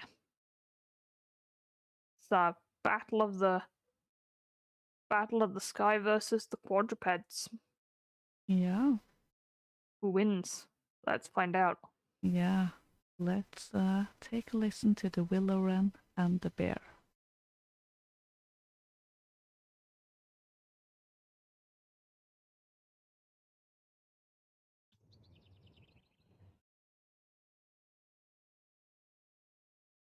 The Willow Wren and the Bear. Once, in summer, the bear and the wolf were walking in the forest, and the bear heard a bird singing so beautifully that he said, "Brother Wolf, what bird is that sings so well?" "That is the king of birds," said the wolf, "before whom we must bow down." The bird was the willow wren. "If that's the case," said the bear, "I should very much like to see his royal palace." "Come, take me thither." "That is not done, quite as you seem to think," said the wolf. "You must wait until the queen comes." Soon afterwards, the queen arrived with some food in her beak, and the Lord King came too, and they began to feed their young ones. The bear would have liked to go at once, but the wolf held him back by the sleeve and said, "No, you must wait until the Lord and Lady Queen have gone away again." So they took stock of the hole where the nest lay, and trotted away. The bear, however, could not rest until he had seen the royal palace, and when a short time had passed, went to it again. The king and queen had just flown out, so he peeped in, and saw 5 or 6 young ones lying there. "Is that the royal palace?" cried the bear. "It is a wretched place. And you are not king's children. You are disreputable children." When the young wrens heard that, they were frightfully angry and screamed, "No, that we are not. Our parents are honest people, bear. We'll have to pay for that." The bear and the wolf grew uneasy, and turned back and went into their holes. The young willow wrens, however, continued to cry and scream, and when their parents again brought food, they said, "We will not so much as touch one fly's leg, no, not if we were dying of hunger, until you have settled whether we are respectable children or not. The bear has been here and insulted us." Then the old king said, "Be easy, he shall be punished." And at once he flew with the queen to the bear's cave, and called in, "Old Growler, why have you insulted my children? You shall suffer for it. We will punish you by a bloody war." Thus, war was announced to the bear, and all 4-footed animals were summoned to take part in it. Oxens, asses, cows, deer, and every other animal the earth contained, and the willow wren summoned everything which flew in the air. Not only birds, large and small, but midges and hornets, bees and flies had to come. When the time came for the war to begin, the willow wren sent out spies to discover who was the enemy's commander-in-chief. The gnat, who was most crafty, flew into the forest where the enemy was assembled and hid herself beneath the leaf of a tree where the password was to be announced. There stood the bear, and he called the fox before him and said, "Fox, you are the most cunning of all animals. You shall be general and lead us." "Good," said the fox, "but what signal shall we all agree upon?" No one knew that, so the fox said, "I have a fine long bushy tail, which almost looks like a plume of red feathers. When I lift my tail up quite high, all is going well and you must charge, but if I let it hang down, run away as fast as you can." When the gnat heard that, she flew away again and revealed everything down to the minutest detail to the willow wren. When day broke and the battle was to begin, all the four-footed animals came running up with such a noise that the earth trembled. The willow wren with his army also came flying through the air with such a humming and whirring and swarming that everyone was uneasy and afraid, and on both sides they advanced against each other. But the willow wren sent down the hornet with orders to settle beneath the fox's tail and sting with all his might.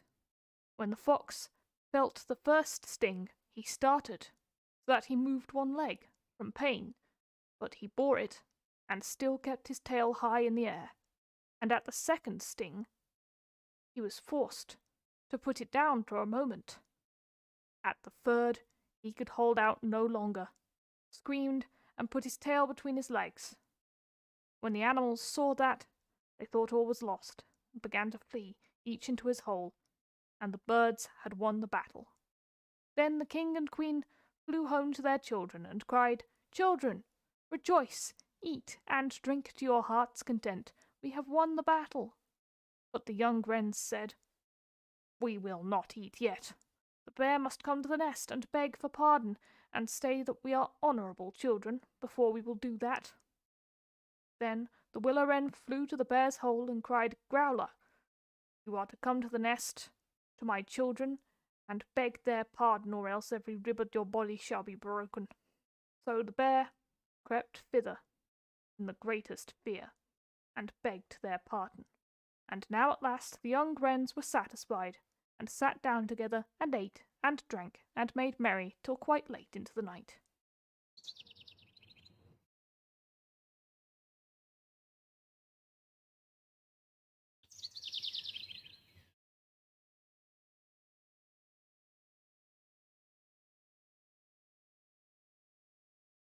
So, there we had another story.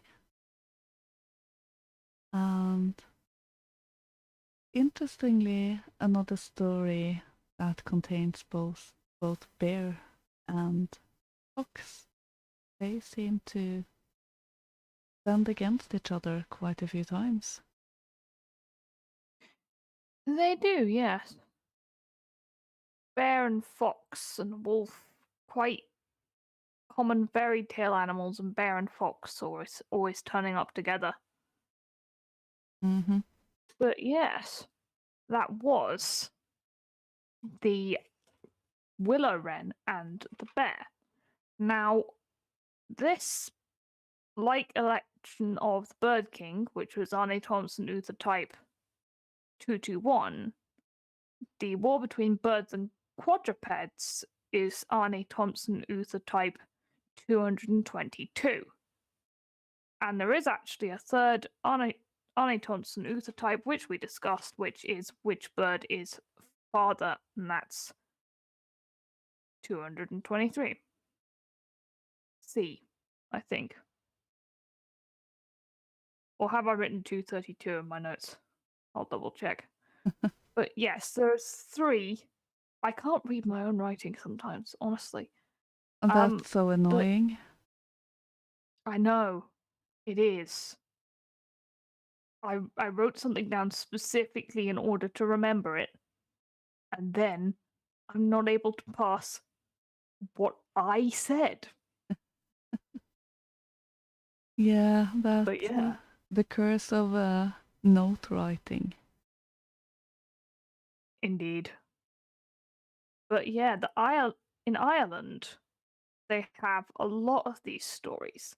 Now, those are ones from the Brothers Grimm, so they're from the continent of Europe, but it's actually Ireland who's preserved most of these stories. And there's a lot of instances in which they're introducing more complicated elements of a girl helping, or a hero's flight, or magic. There's quite often a prince introduced in Irish versions.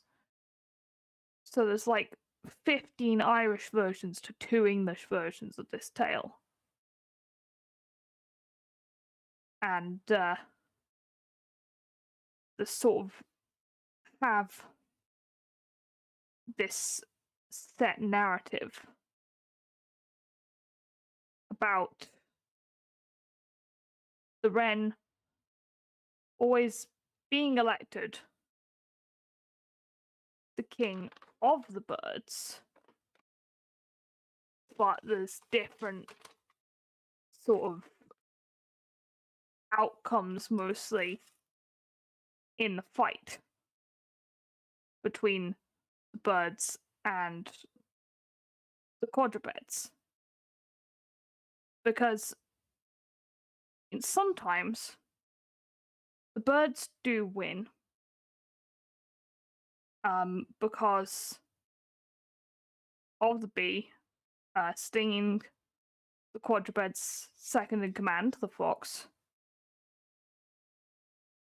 And sometimes, in some of them, the quadrupeds do win.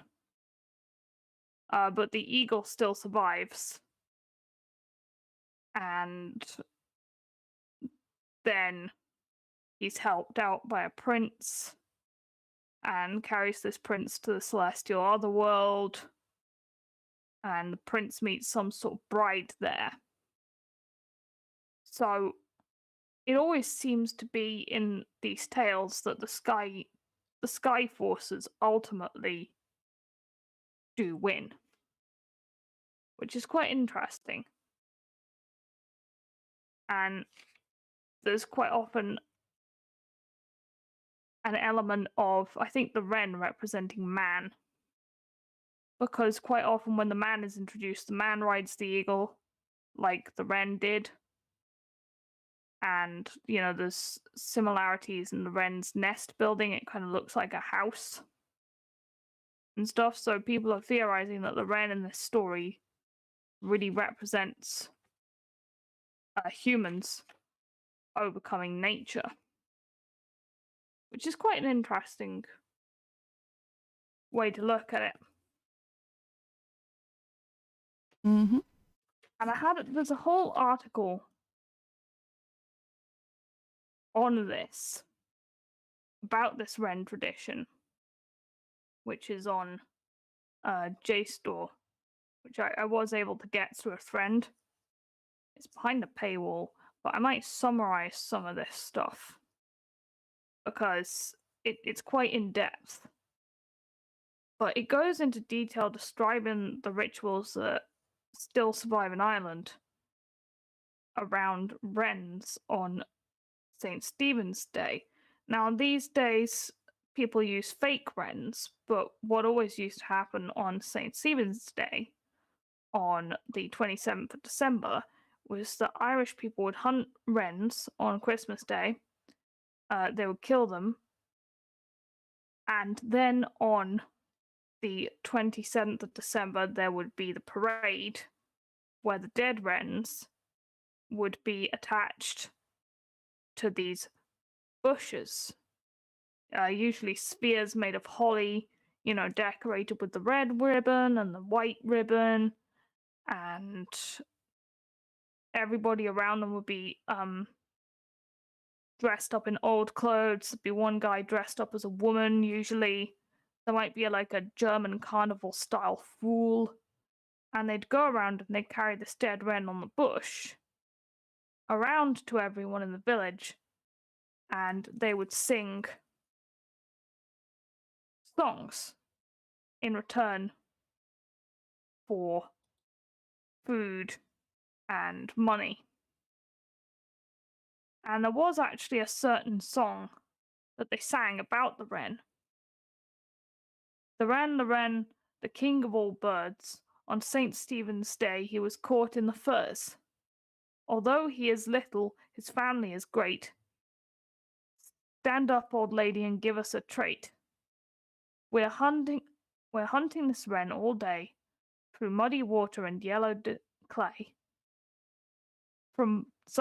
I'm stumbling over my words here on this reading. From bush to bush, from tree to tree, and at Schöneberg he broke his knee. So up with the kettle and down with the pan, and give me a penny or 2 pence to bury the wren.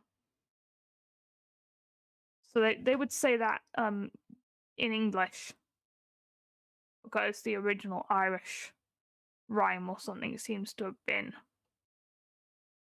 pretty much lost, but it definitely seems to be an echo of an older custom yet again. And certainly the evergreen symbolism there, very reminiscent of fertility and the renewal of the eternal natural cycle. And I'm wondering, like, they didn't really go into this in any theories, but my own personal theory just sort of wants to link this to the death of one king at the winter solstice and the birth of another. You know, because we talked about the Holly King and the Oak King before. And I kind of wondered, the wren kind of represents the death of the king of that half of the year. Might have something to do with the seasons it's around. I don't know. It's an interesting hypothesis. But it's certainly quite odd that the killing of a king would happen around that time of year. The death of a symbolic king. Yeah. There seems to be quite a lot behind that. As I said, there's not really that much from Norway about it, and yeah, absolutely. I mean, I don't think there's this much preserved anywhere else, because it's really in detail. It's really very in depth in the Irish tradition. Like, they have a lot of this third story. So you've had the election of the Wren King. However, the battles resulted between the birds and the quadrupeds. And tale 3 in the sort of set is when the wren has debts that he's tried to avoid paying, so he's hiding, usually among his 12 sons, who are all the same size as him, whilst they're thrashing or sowing wheat. And so he knows he's got debts, so someone comes along, the person who's lent him seed or money comes along and tries to identify him, but he keeps quiet because he's among his sons. But then the lender takes the tack of flattering the Wren King, and he puffs up with pride and gets caught. And usually he throws his wing up in the air, or his hand, or whatever he's holding his flail in, and throws seeds everywhere. And then he's given himself away out of pride and has to repay whatever debt that he did owe. And sometimes they're seeking him out for punishment for violating a female bird or killing a bull too. And so that the ritual of the wren could really also represent sort of man's repayment of a debt to nature. I mean, it seems to have served like a practical fertility purpose and sort of a parading purpose, because bachelors would be the ones who would process around carrying this like totem pole of the wren bush. They were called wren boys, and they'd have masks of like goat skin or rabbit or horse skin, an outlandish garb, and they might have a hobby horse and a bodhran player, and they would go around the houses and sing.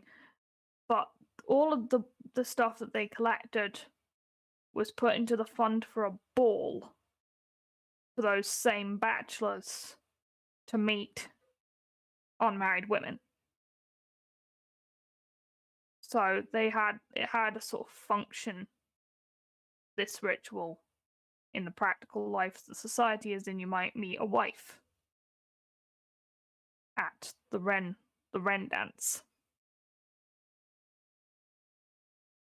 So I think it's certainly symbolizing an offering for fertility, maybe symbolizing something to do with the Oak King and the Holly King and the Oda coming at the seasons, and probably, symbolizing that man, like the wren, really becomes king of nature through trickery or through cunning, and his hold is very, very shaky on it, which is generally the theory of the article that I was reading on the matter. Yeah, the hold on the power isn't as solid as they want to believe, you could say. Yeah, that's true. That is true. Oh, I got a new follower. Hello, Alexa. Yeah, welcome. Yeah. But it was certainly those customs. I would certainly like to be in Ireland sometime when they're having that celebration, because that would be something to observe. And I do observe similarities there again, something we will have talked about in the Christmas episode that we did on Nollis's conversations with the wind. And I talked about the mumming that I'd found out about in England. It's very, very similar. Very similar. Yeah. When is the nearest wren dance? Depends if you're in Ireland or not, I guess. Yeah. I don't know, but like, I think one could organize one of these things. People that these days they don't tend to use a dead wren. People these days tend to use a fake wren. Because I suppose everyone's lost their stomach for this sort of thing. Yeah, I would since we think stopped so. being directly involved in the agriculture. Now, usually the wren was killed with a sharpened stick from the hedge that he's sort of like supposed to fly around in, or is under a taboo to never go higher than. So usually he's killed with a bit of that hedge in this ritual, which is another interesting aspect of the ritual. Yeah. The paradox asks a question: do wrens work for Loki? I don't know what they do. You never know who's working for Loki, to be honest. I've never seen any association between wrens and Loki. No, neither have I. But he tends to have all sort of people doing his stuff, whether they want to or not, so you never know. That is true. But yeah, I don't think Loki's got any particular birds associated with him, so I think the wren might be a separate concept, and I definitely think there's credence to this idea that the wren is basically symbolizing man. Mm-hmm. And the fact that, man can't really truly be king over nature because there's something higher and more celestial that is. Yeah, something small that wants to be bigger than it really is. Yeah, and that's man a lot of the time. There's a lot of arrogance inherent in humans. Yeah. There's lots of tales that indicate that humans shouldn't think themselves to be gods. Yeah, hubris is definitely a thing to avoid. Are we ready for the last story for tonight?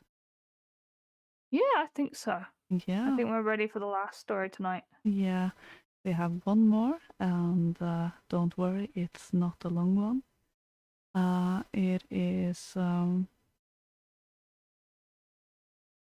bit of text from ancient Rome, 4th century, I think it was, about the phoenix. So let's take a look at that very famous mythological bird. The phoenix. There is a leafy wood fringed by Oceanus's farthest marge beyond the Indies and the East, where dawn's panting courses first seek entrance. It hears the lash close by, what time the watery threshold echoes to the dewy car. And hence comes forth the rosy morn, while night, illuminated by those far-shining wheels of fire, casts off her sable cloak and broods less darkly. This is the kingdom of the blessed bird of the sun, where it dwells in solitude, defended by the inhospitable nature of the land, and immune from the ills that befall other living creatures. Nor does it suffer infection from the world of men. Equal to the gods is that bird, whose life rivals the stars, and whose renaissant limbs weary the passing centuries. It needs no food to satisfy hunger, nor any drink to quench thirst. The sun's clear beam is its food, and the sea's rare spray its drink. Exhalations such as these forms its simple nourishment. A mysterious fire flashes from its eyes, and a flaming aureole enriches its head. Its crest shines with the sun's own light, and shatters the darkness with its calm brilliance. Its legs are of Tyrian purple, swifter than those of the zephyrs are its wings, of flower-like blue dappled with rich gold. Never was this bird conceived, nor springs it from any mortal seed. Itself is alike its own father and son, and with none to recreate it renews its outworn limbs with the rejuvenation of death, and at each disease wins a fresh lease of life. For when 1,000 summers have passed far away, 1,000 winters gone by, 1,000 springs in their course given to the husbandman, that shade of which autumn robbed them, then at last, fordone by the number of its years, it falls a victim to the burden of age. As a tall pine on the summit of Caucasus, wearied with storms, heels over with its weight and threatens to at last crash in ruin. One portion falls by the reason of unceasing winds, another breaks away rotted by the rain, another consumed by the decay of years. Now the phoenix's bright eyes grow dim, and the pupil becomes palsied by the frost of years, like the moon when she is shrouded in clouds, and her horned beings to vanish in the mist. Now his wings, wont to cleave the clouds of heaven, can scarce raise them from the earth. Then, realizing that his span of life is at an end, and in preparation for a renewal of his splendor, he gathers dry herbs from those sun-warmed hills, and making an interwoven heap of the branches of the precious tree of Saba, he builds that pyre which shall at once be his tomb and his cradle. On this he takes his seat, and as he grows weaker, greets the sun with his sweet voice. Offering up prayers and supplication, he begs that those fires will give him renewal of strength.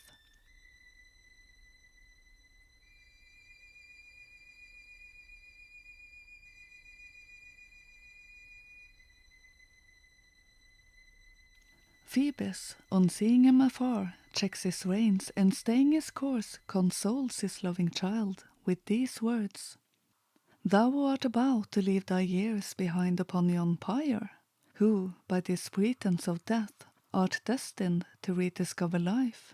Thou whose disease means but a renewal of existence, and who by self-destruction regains thy lost youth. Receive back thy life, quit the body that must die, and by a change of form come forth more beauteous than ever. So speaks he, and shaking his head casts one of his golden hairs, and smites willing phoenix with its life-giving effulgence.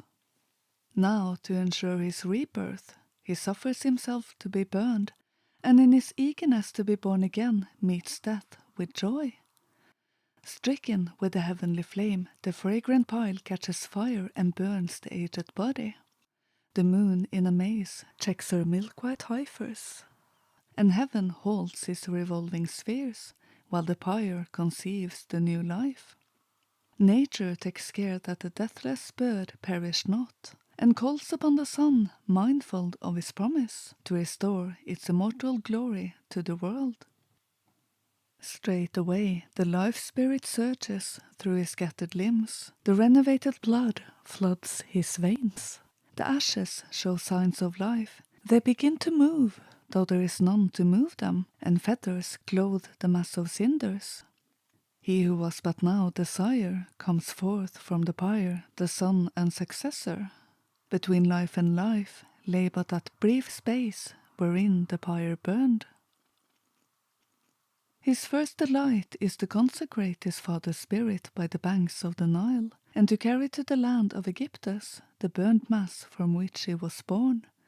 With all speed he wings his way to that foreign strand, carrying the remains in a covering of grass. Birds innumerable accompany him, and whole flocks thereof throng in airy flight.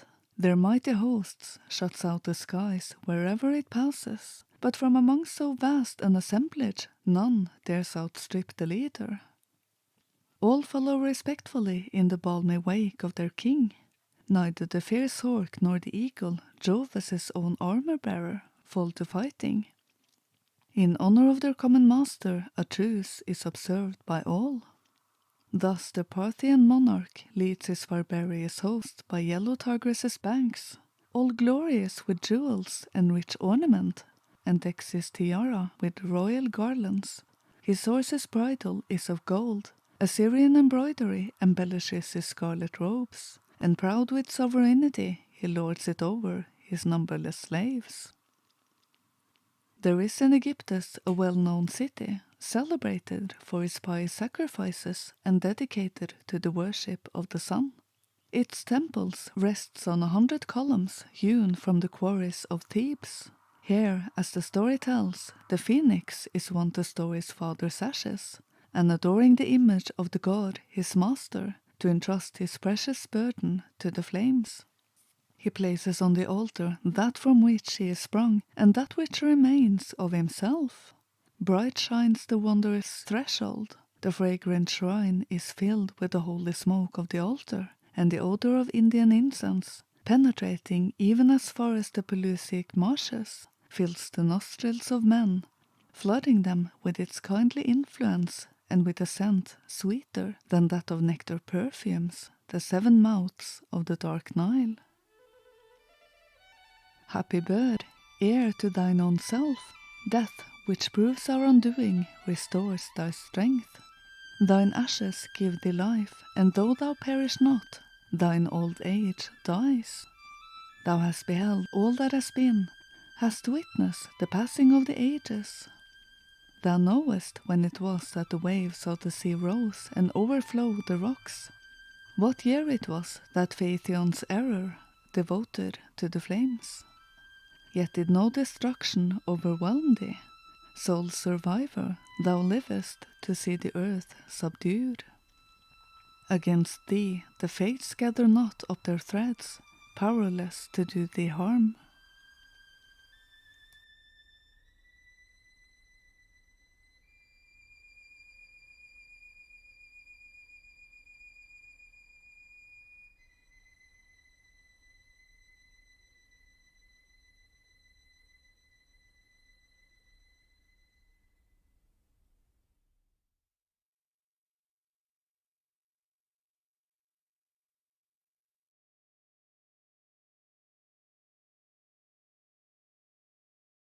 So that was one of the legends of the phoenix, and primarily it's the end of its life. It's quite an interesting story, and the background. I completely forgot what I was supposed to say there. It happens. Yeah. Happens. Welcome, Fernal. It's good to see you. And Yunki, good to see you too. And Yeah. good you have that TARDIS slip. For any Indeed. latecomers, there will be a replay on DLive and for a few days, and you can always find it on YouTube. So we can't get into birds without going into the more famous ones, and the most famous of all are the phoenix. Yes. They crop up in a whole bunch of places, everywhere from Egypt to India to Greece, China. The Native Americans have their Thunderbird, which is related. Some do find similarities with the Firebird that the Slavics have as well, but they are really different creatures. Important, in case you were considering a pet. Yeah. Gotta know your differences between your Firebirds and your Phoenixes. Yeah. Different care requirements. Yeah, mostly with the phoenix is that it, as the story told, east of India and basically the land of dawn, I would say. It is an otherworldly bird. It only comes to the earth to die, basically. In the Christian tradition, it is said that it was one of the animals in the Garden of Eden, and one story say that Eve not only offered the apple to Adam, but to several animals as well, and the phoenix was one of those who said no, and as such it is considered as being pure. So it's a paradisical bird. The Jewish tradition, I think it was, have 3 phoenixes. One is immortal, one is reborn after, I think it was 1,000 years, and the third is consumed, which is interesting. Okay. Yeah, that seems like something, but because there is a relation between Indo-Europeans and Phoenicians, and then the offshoot tribes that eventually became Semitic. It makes sense that they'd have that there. Yeah. Yeah.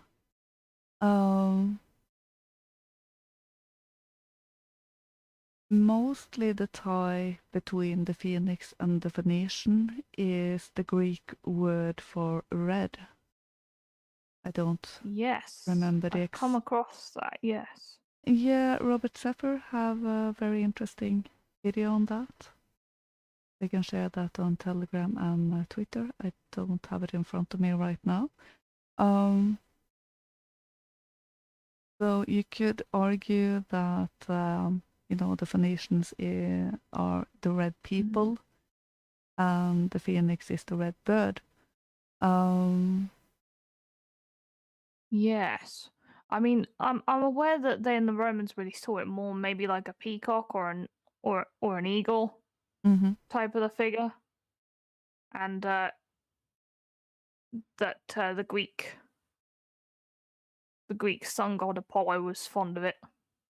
Yeah. Listened to its song. Yeah, it was said that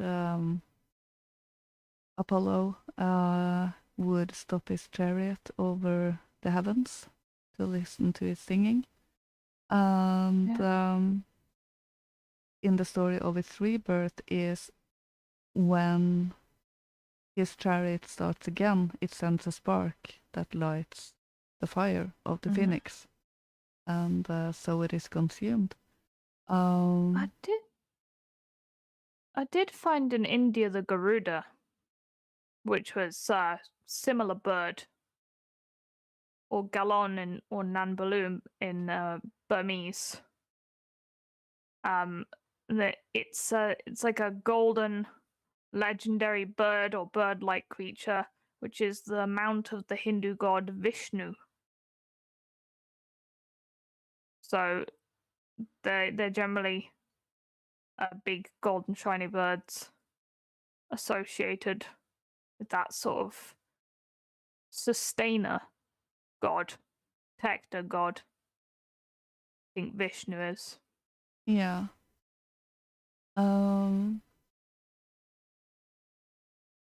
It is also very closely tied to Egypt, both in the stories. Yes. And that it's tied to. Of course, I can't find that in my notes right now. I came across the Bennu. Yeah, the Bennu bird. I just couldn't remember the name. It meant to rise brilliantly or to shine, didn't it? And they believe it was based on the heron. I find it particularly. It's very particular about its nest building material. Had to be cinnamon. Yeah. It built itself a nest of cinnamon twigs. Yeah. The Bennu was also related to the flooding of the Nile, and as such, it was a fertility symbol. Yes, that's true. Yeah, the phoenix isn't the Bennu per se, but it's related. And it's tied to Osiris and Ra, the fire gods of the Egyptians. And the fire god in also the Greek tradition is the phoenix's master. I do find it interesting what it builds its nest from. It's tied to incense or frankincense and myrrh. Frankincense is masculine and myrrh is feminine. So it's very interesting that it's said to some stories when he takes the remains of himself and his father, which of course is one. He gathers as much myrrh as he can carry while flying, and forms it into an egg, and then he hollows out the egg and places all of the ashes inside it. And when that is done, he plugs the hole, and when all of that is done, the total weight is the same as the original amount of myrrh, which is really interesting. And then he flies the egg to the city of the sun, and there he burns it. So there, even if the phoenix is male and is reborn as a male, it still then has a connection to the feminine. Fair enough, yeah. That's interesting. There's a question in the chat about how, from Young Key, about how the crane actually came to represent the phoenix. They don't look anything alike. Was there a red crane? Well, I came across the heron, but I didn't come across anything really about the crane and the phoenix. But I think there's been some historically sort of inaccurate depictions and drawings of birds that got kind of distorted along the way. This might be one of those cases. I think people certainly had a funny idea of what a rhinoceros and stuff looked like when they first heard descriptions of it, definitely. Yeah, and I think it was the platypus that people thought was a joke when they first heard the description of it. Why wouldn't you think that was a joke? I know, it's... What right has that got existing? Yeah. How did that come into existence is quite a question. So... Loki. Yeah. Loki thought it was really funny. Yeah. So, we hear them described as peacocks. We hear them described as eagles, at least in terms of size. I think what we can say is the feature that comes up again and again is that it's very, very beautiful. And it's mainly colored red and gold. At times, it's said to have certain parts that are purple, hence the connection to Venetian.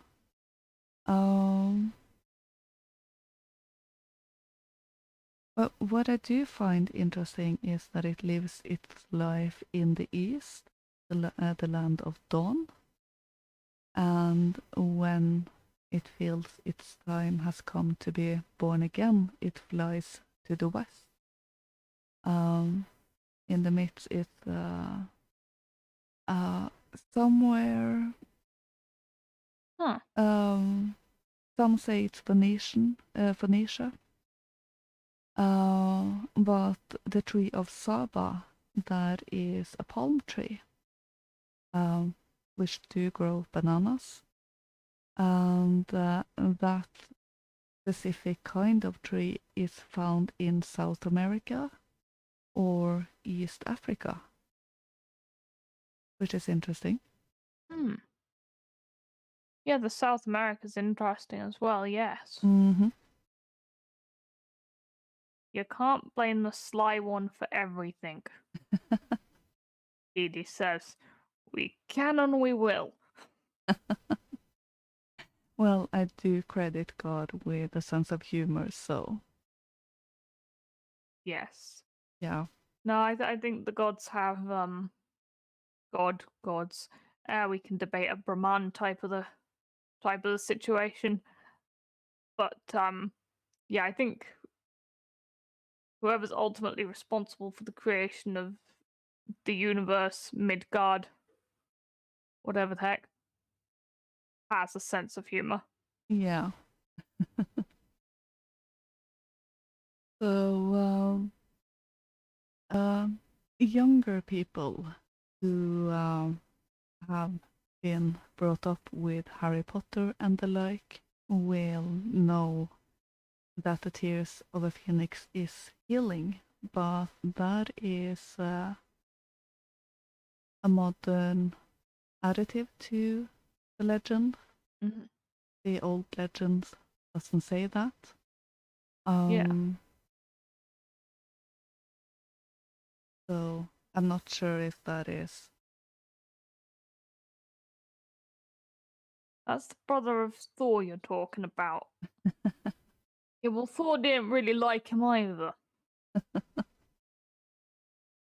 I thought they had brotherly love.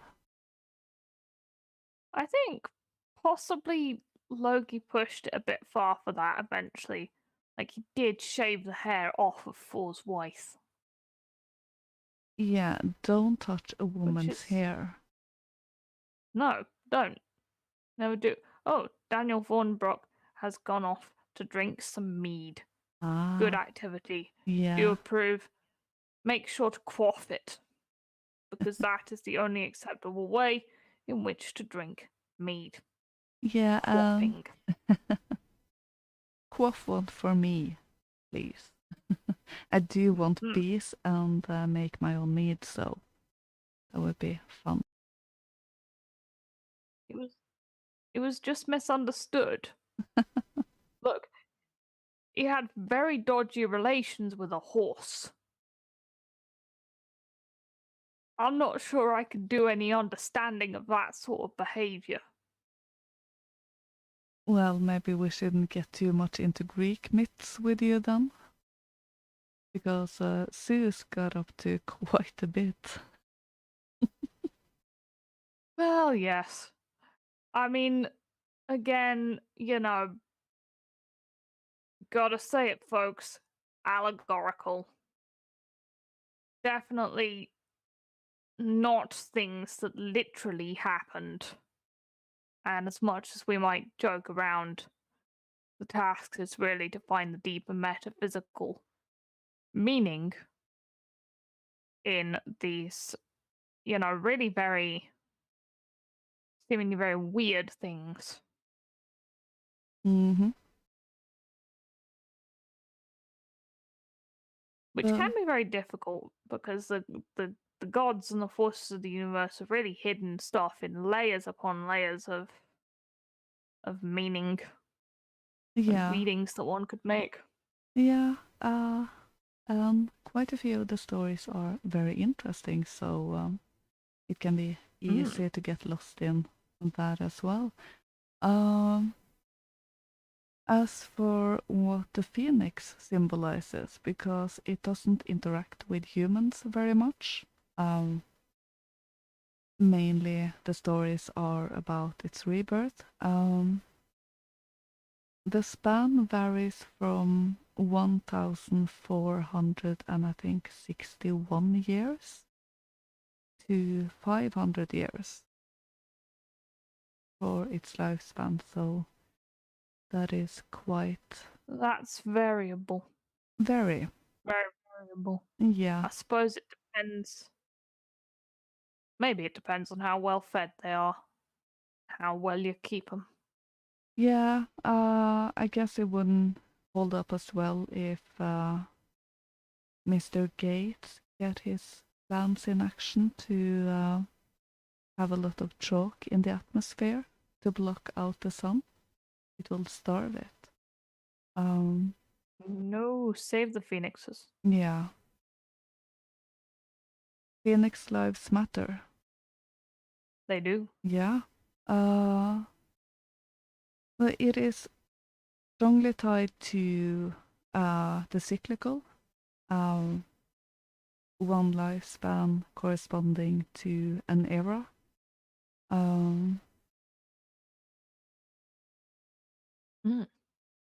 So, it will live for one era and then it will die and be reborn for another era.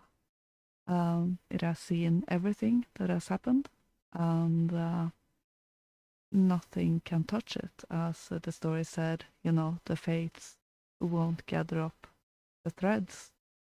They can't touch it.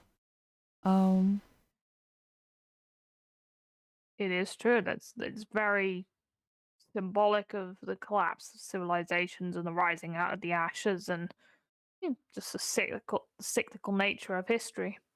Yeah. When you look at history, you do get that impression about it. Yeah. Also that, when something gets old and stale, it's time for it to die, so that something new can be reborn. So it's also very tied to alchemy in the changing of a substance from one thing to another, and as such is tied to the evolution of the spirit and spirituality and the growth in that area. So it's actually somewhat hard to get a good grip on the symbology of it, because it's so, what's the word?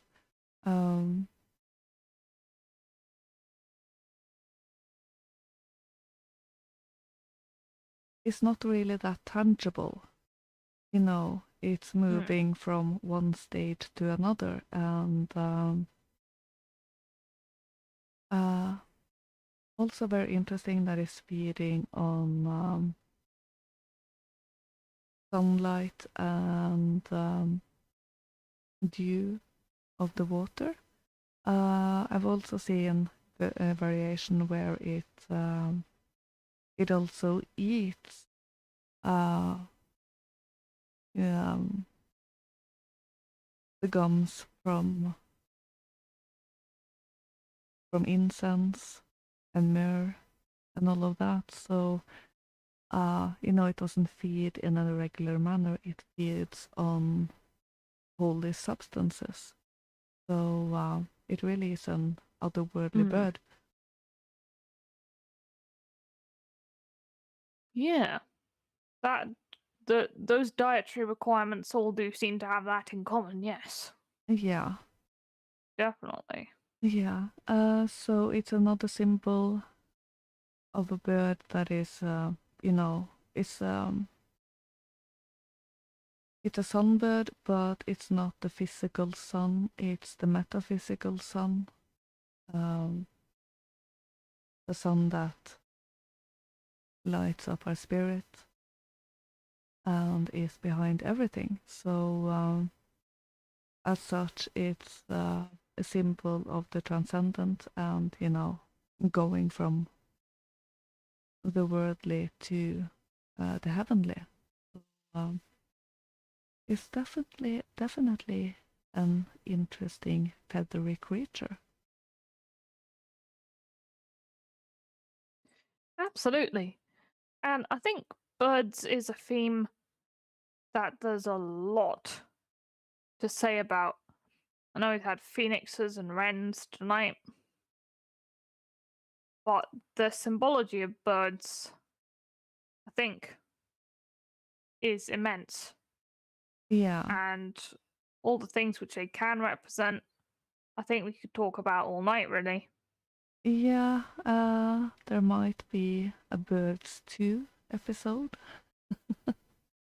Yeah, because the ravens and sparrows are pretty popular Mm-hmm. around the place. Yeah. Doves have got symbology.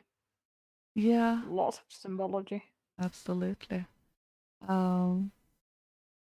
It's one of many themes Yeah. that you can go back to again and again and again. There shall probably be a return to burbs, yes.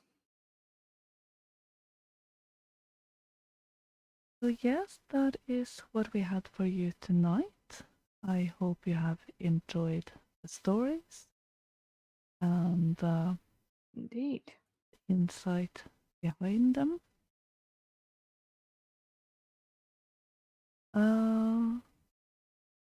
Did we have a topic ready for next week, or I don't think we got that far. I don't think we got that far. No. Let's have a think. It will be announced in the week. I've just fed the chest. Yeah. Just feeding. Feeded the chest. Yeah.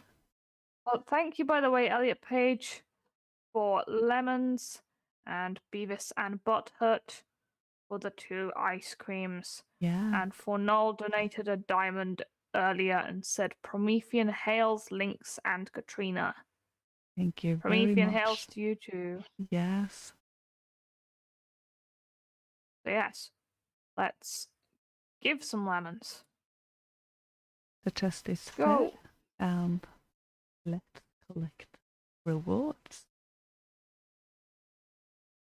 Who's DDJ, gonna get the lemons today? DD, of course you have a topic. You always have a topic. What is your topic, DDJ? Go on that page, put pirate in the chat. I wouldn't be surprised if DDJ's topic is pies. Yeah, I thought so. I mean, I'm not sure. Can we find enough folk tales about pies to do a whole theme about them? I do think that would be somewhat of a gory show, because pies Yes. usually pops up in stories when someone is baked into a pie. Yes, that's usually where pies do crop up. Yeah. Who's got the lemons? The Paradox has got 180 lemons. DDJ got 104. Lynx, you got 75. And Elliot, you got 60. Yonki, 50 lemons. I'm leaving out the decimal points. Didi, thank you. 4 lemons. Ooh, Thank lemons. Nice. Bardic Tales. That's quite good of them. Yeah, I think that is a bit more up DDJ Street. I don't think you would like to end up in a pie, so. Yee. Yeah. The lemons. What is that Pepe in the purple wig? A straight W Pepe? I don't know. Oh, I don't know. There's too many Pepes for me to keep up with at this point. Yeah, I lost track a few years back, so I'm not going to say anything. Yep.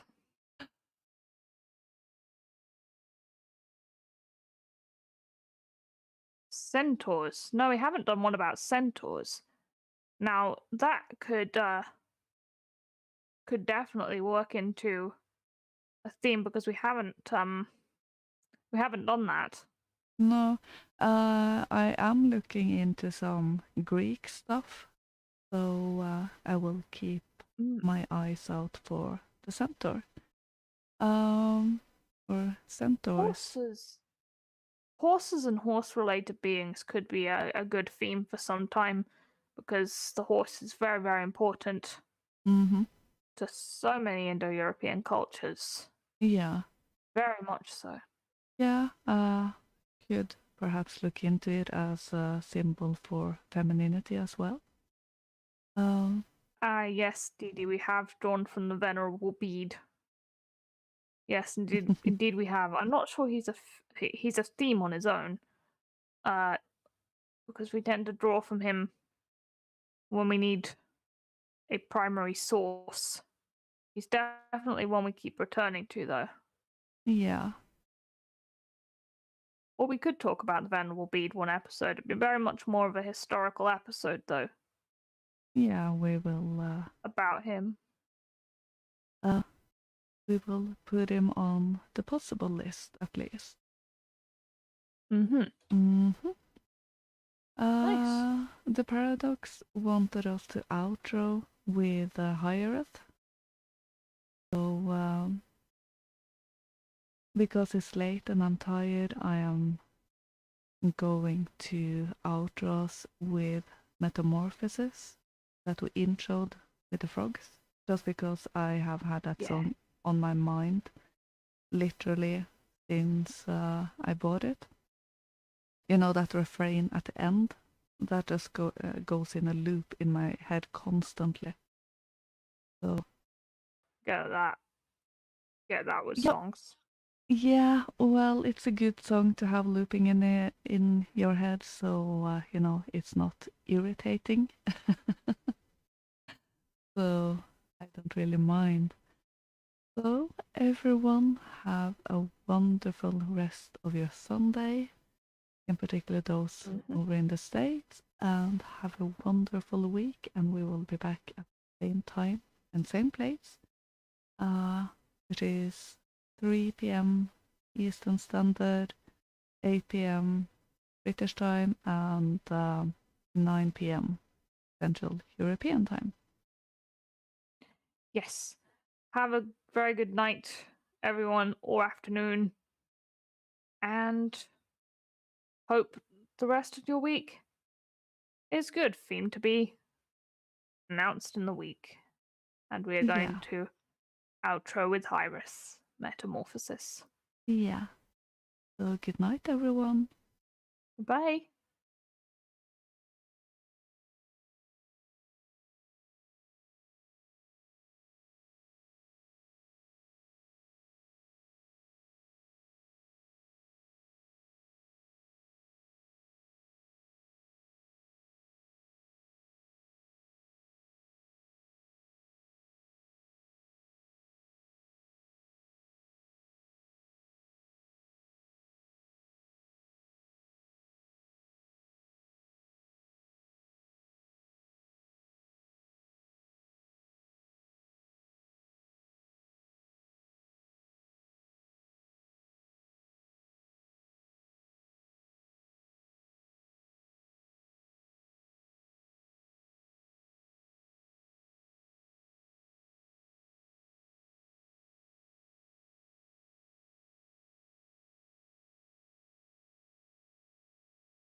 Just when there's no more breath of air, the light shines.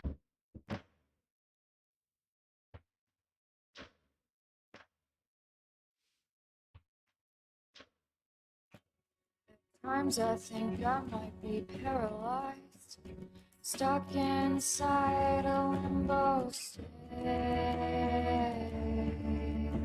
of mind. Are we the catalyst for change, or will there be more of the same with time? More of the same with time.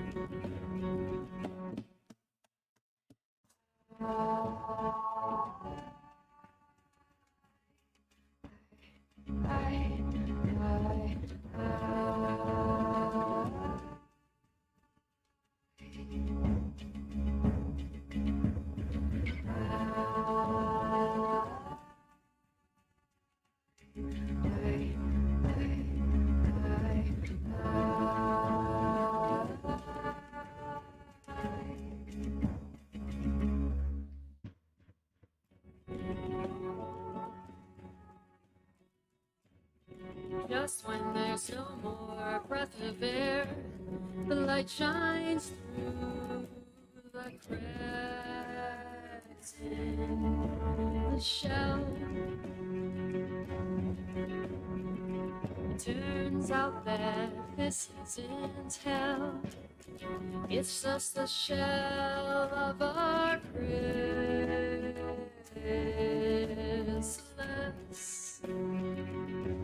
The shell of our chrysalis.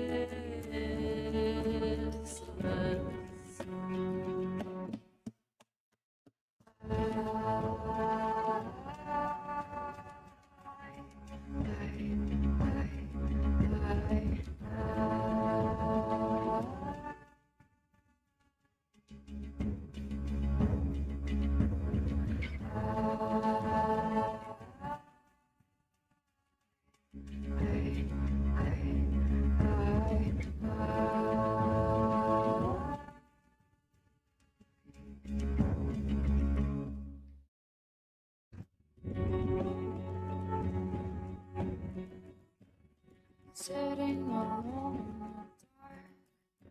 There's nowhere to go. It feels so hopeless. But we're not doomed to fail. This is just our metamorphosis. Our metamorphosis.